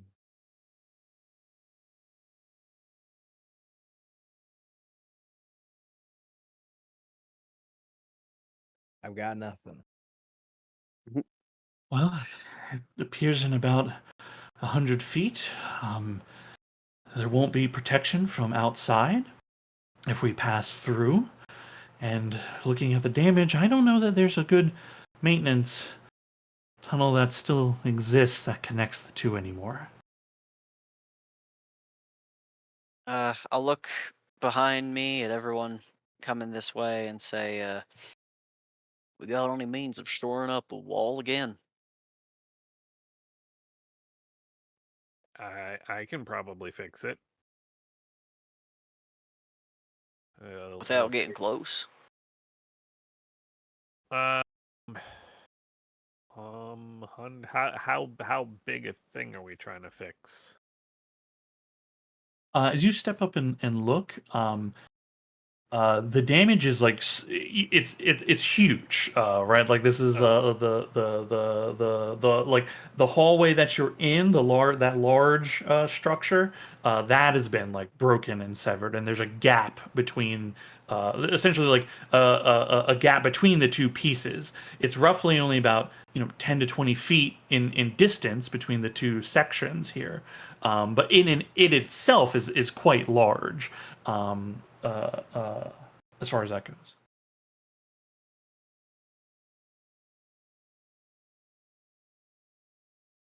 Yeah, I can't fix that.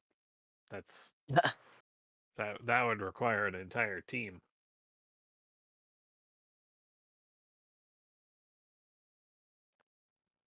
I mean, the problem is we could get across it, but we're going across to get people to bring them back. So Yeah, we need to fix it in order to save these folks.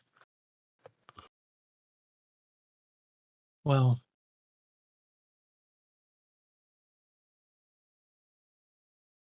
I mean, the staff seems to be able to make a wall of ice. Does that help? As long as it'll work. does it? If it'll cover the space, it'll cover the space. We've seen Well, ice hold some pretty crazy shit. cover some of that space. We have to make an enclosed tunnel, though, right? Is there ground? There is, there is ground. Yeah. Okay, so we just need to do a wall and roof, or 2 walls and roof.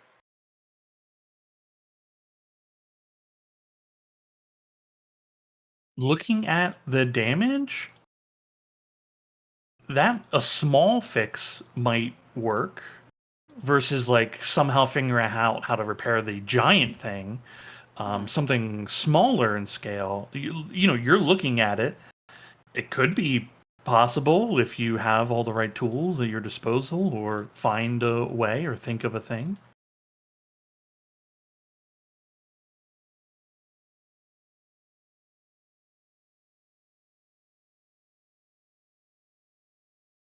Would it Would be possible for us to tunnel from here to the other side?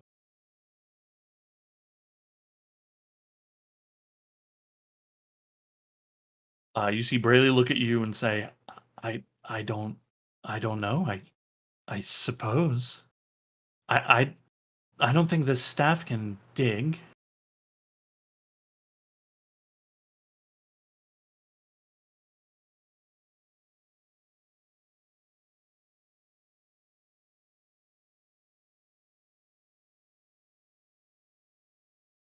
Adam, do you Mhm. think you could wild shape into a giant badger and tunnel down and into the dirt, and we can just go into the moon for a little bit and then through to the other side?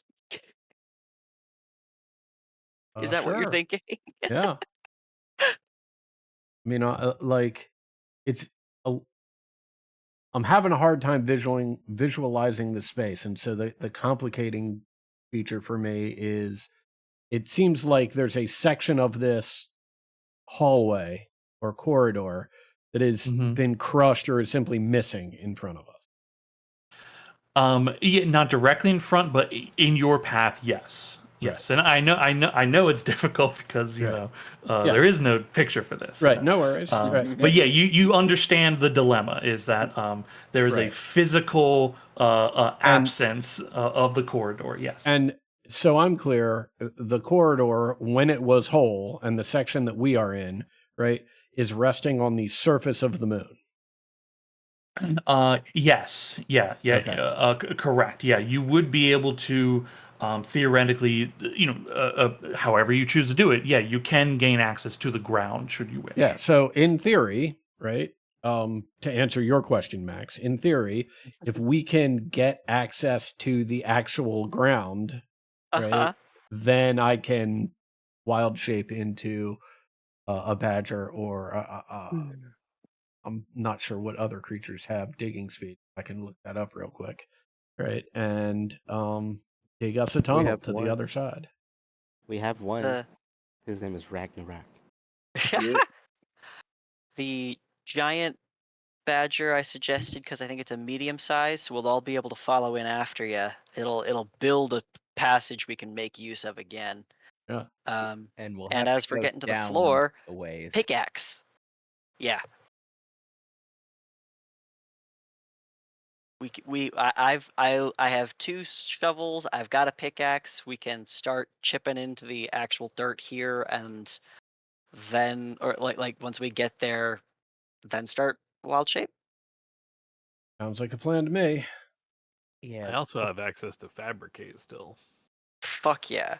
Before we begin, I'm actually going to cast Tiny Tavern Over the around working the dig spot. spot in Yeah. case we open up. Zal literally thinks we might just be opening this up to the outside, and the outside almost killed him. It doesn't. I mean, down seems good, but the outside is bad here. The only way I could keep it safe is by making a new inside. So yeah, I'll put the Tiny Tavern over our dig site, basically. Okay. Yeah. All right. Cool. You see Brayley and Theron kind of look at you all listening to someone's translating a bit of this for them, right? Wait, we're assuming everyone's translating this stuff so you guys can talk as it is. I forgot we have to make this assumption or else it's bullshit. It's all bullshit. Cool. They look at you all and kind of go, yeah, that could work. That could work. It's not good to be outside, but I mean, if you dig down and get into the ground, that might just work. Okay. I think here is probably closest to the surface. And I take you to an area kind of getting a little bit closer to your destination. And kind of pull away some. This is not like a maintenance section. They kind of pull away some paneling and kind of get to a section and say, okay, through here, you should be able to bust downward and eventually hit the ground. It'll take a little time, but it should be possible, yeah.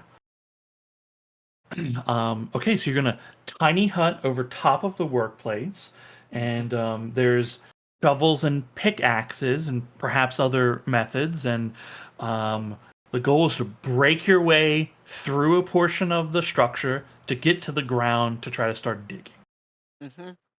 Okay. With a tiny hut on us. With a tiny hut on you. Okay, cool. Okay. You don't need to make checks to break the thing because it's just time, right? Enough time, and you have the tools and effort. You will be able to redesign a dungeon as you see fit. So, this just takes a little bit of elbow grease from you guys. Breaking through here, let's say it's like an hour and a half work. You find a good spot to break through. And after about an hour and a half, you find yourselves looking at like hard packed dirt and stone. There's enough space for someone to kind of squeeze down to get to that moon soil. Yeah. I will offer more prayers and thanks, three sisters, and transform into a giant badger so that I might start digging. Hell yeah. While we're doing that, I'm gonna ask Brayley if she's ever touched the moon's surface. She looks at you and then says, "No." Fayon? No. Going out there is dangerous, right? I mean, we can't live out there. Oh, shit, sounds like we're all about to do something no one ever has done before.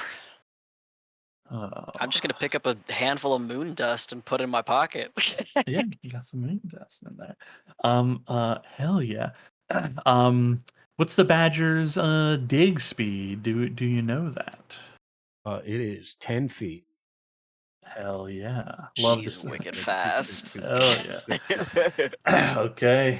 Badger starts digging in, kicking out dirt. You got to give it a little time so like the tunnel can be made, and those behind I look begin. back. I look back from my digging, and everyone's just covered in moon dirt. We're all head to toe in dust. Yeah. Just... Coughing. People get to work, getting their hands dirty, helping clear out the dirt and everything, the moon dust here. You take great care to make a solid tunnel here, and which you can do because you are a giant badger. There's no rolls. You're a giant badger. It can just do this very well. Cool. You start digging a tunnel in.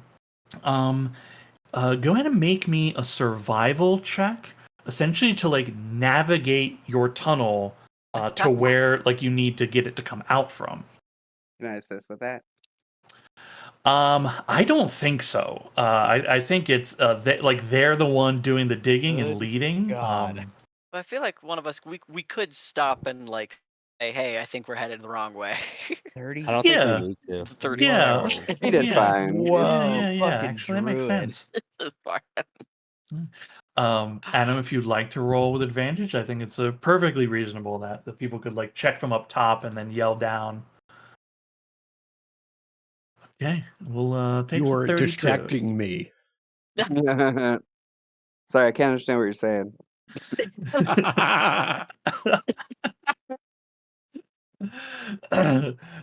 Excellent.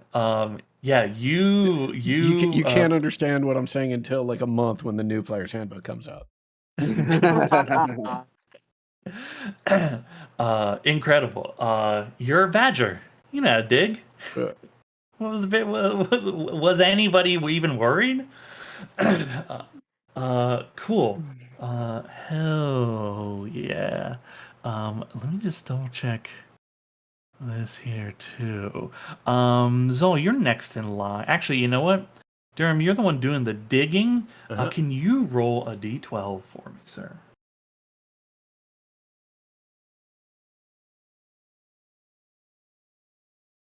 Okay.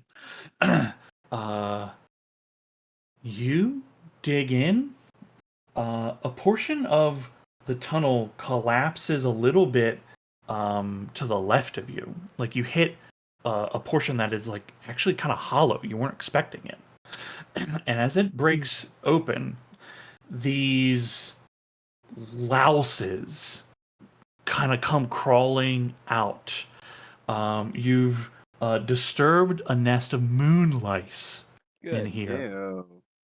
Ew. They are like the size of, I guess like a small groundhog, like guinea pig kind of size, right? Little dirt insects, Good. you know. Little. You said little. And I Yeah. think what you meant is fucking an insect the size of a guinea pig is fucking awful. Yeah, it's pretty bad. Yeah, It's a little fucking yeah, little, lice just the little size guys. of, yeah, just little guys. Yeah. They crawl over Oh. you as like you've disturbed a little selection of them. They crawl over you up through the tunnel that you've dug. You They see hit the tiny hut. they hit the tiny hut, and anyone inside, like you see these like moonlights begin like kind of coming up from there. You see Feorn and Brayley, they certainly step back, brandishing whatever weapons they have, and they just shout out essentially the translation of like moonlice.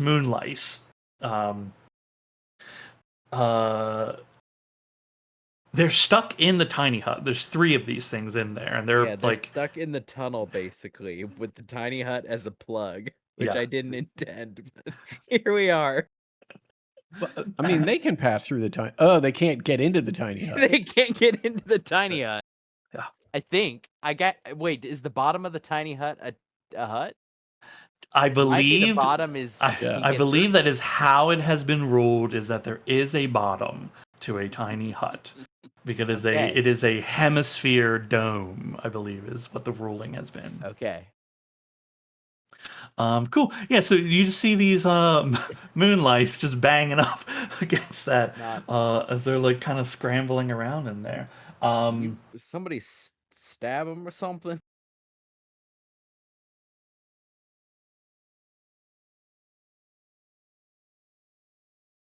Surely one of you has a spell that can handle this. I'm sorry. Spe- A A what? spell that can handle what?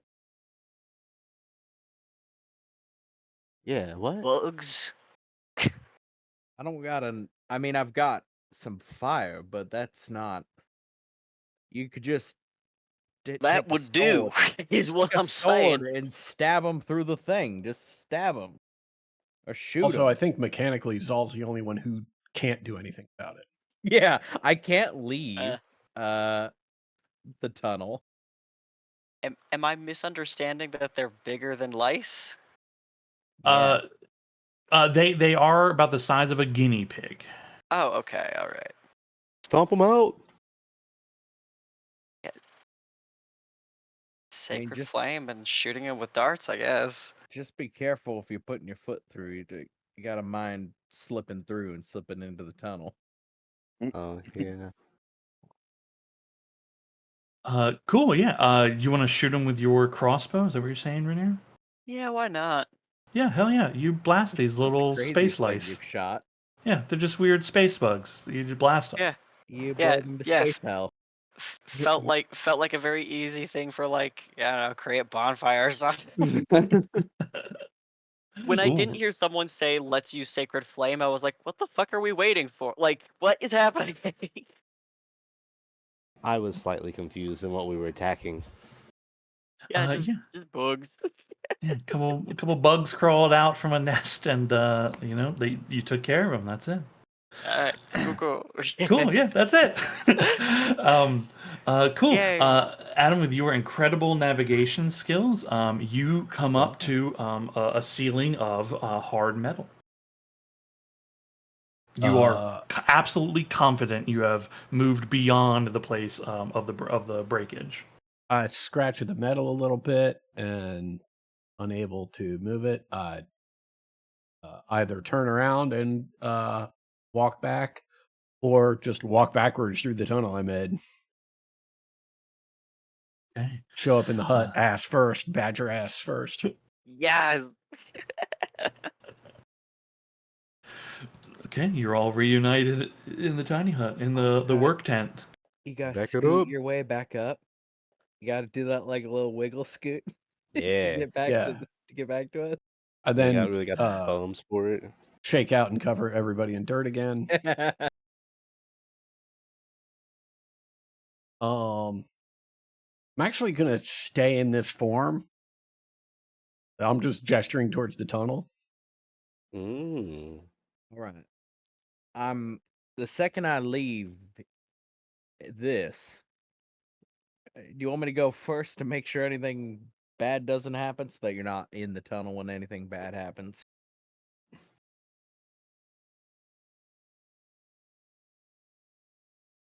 Who are you asking this to? Just the group. I know you're a badger. Okay. So I will look around with no response. I will nod and basically just do like almost like a dive where you like fold your arms and just slide through the bottom Cool. into the tunnel as the tiny bubble pops out of existence. Incredible. If you're first in, then you, after a short distance of like roughly 20, like I guess it'd be like 30 to 40 feet or so, past, you are beyond the breakage. You come across the metallic ceiling above you. Yeah. I report back and then allow somebody to scoot by me with my bugbear biology. You fit in the little side tunnel that opened up. Yeah. Hello. Don't magic bugbear stuff. We got magic ligaments. I've been here the whole time. Get Cool. nasty with it.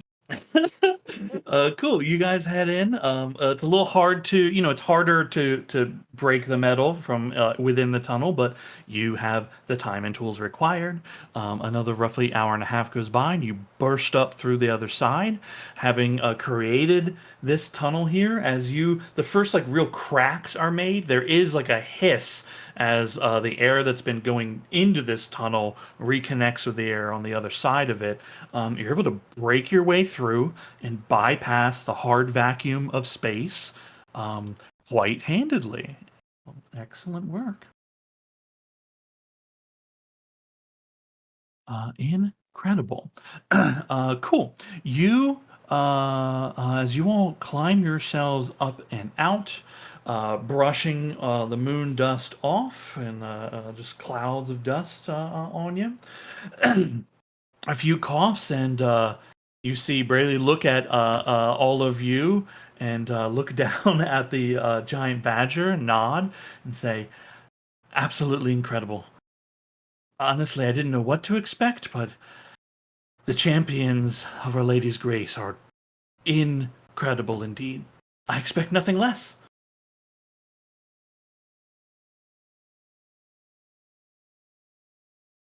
There is a large bulkhead, a sealed door, roughly about 100 feet further down from where you are.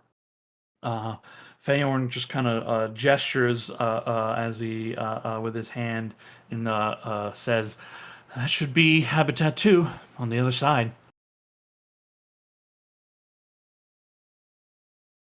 Who would like to be the first to enter? I'll do it.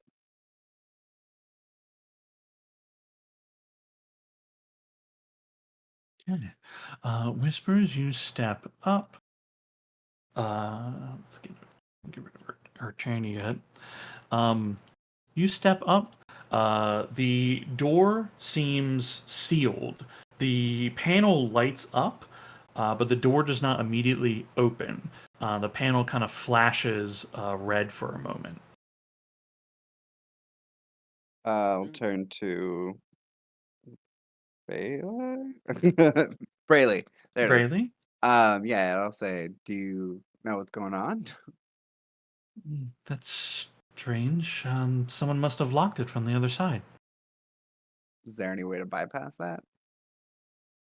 Um, probably. She seems to like wait for a moment to see like whether you are going to do it. I mean, all I have is breaking it down, and I don't feel like that's very effective. Brute force would be difficult. Mm-hmm. I mean, with a little know-how, one might be able to find a way through. I can give it a shot if you like. Is this something I could do thieves' tools with? Maybe. All right, I'll try.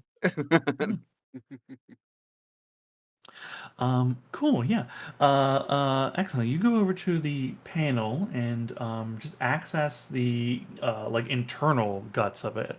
Not bothering with trying to figure out what combination of presses you need to make. A few twists and turns and pries here, and a panel comes off, and you're able to get to the interiors of it. Go ahead and make a ooh, So Whispers Ooh. isn't just going 1111, damn, 1112, damn, 1113, damn. Look, that was Brayley's plan. Nice.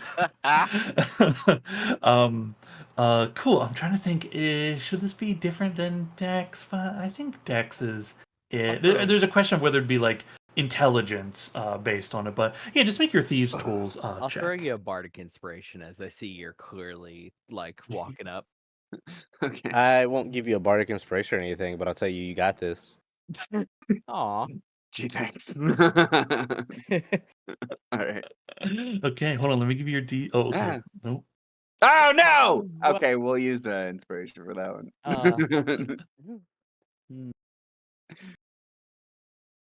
All right, there we go. Okay, okay, rolled into the 14 on it. It's Okay. like you use the bardic if you want. It shocks me, and then I'm like, ah, fuck. Yeah, I think that's good. Yeah. It was 1, 2, 3, 4, 5. Oh. Holy shit. Yeah, it a little tough at first, but you managed to find your way through. Taking only a little lightning on there. No actual damage, but a little spark. But as it sparks, you manage to trigger the effect. You see the panel kind of flashes green for a moment before returning normal, and the doors begin sliding open. Revealing it, you're not exposed to the void of space. There's nothing like that. Yeah, the doors begin moving open, and you see There is the habitat, like you see into this space, the kind of what would have been like the barricaded portion in the other habitat. You see the stasis chambers are in good condition, but there are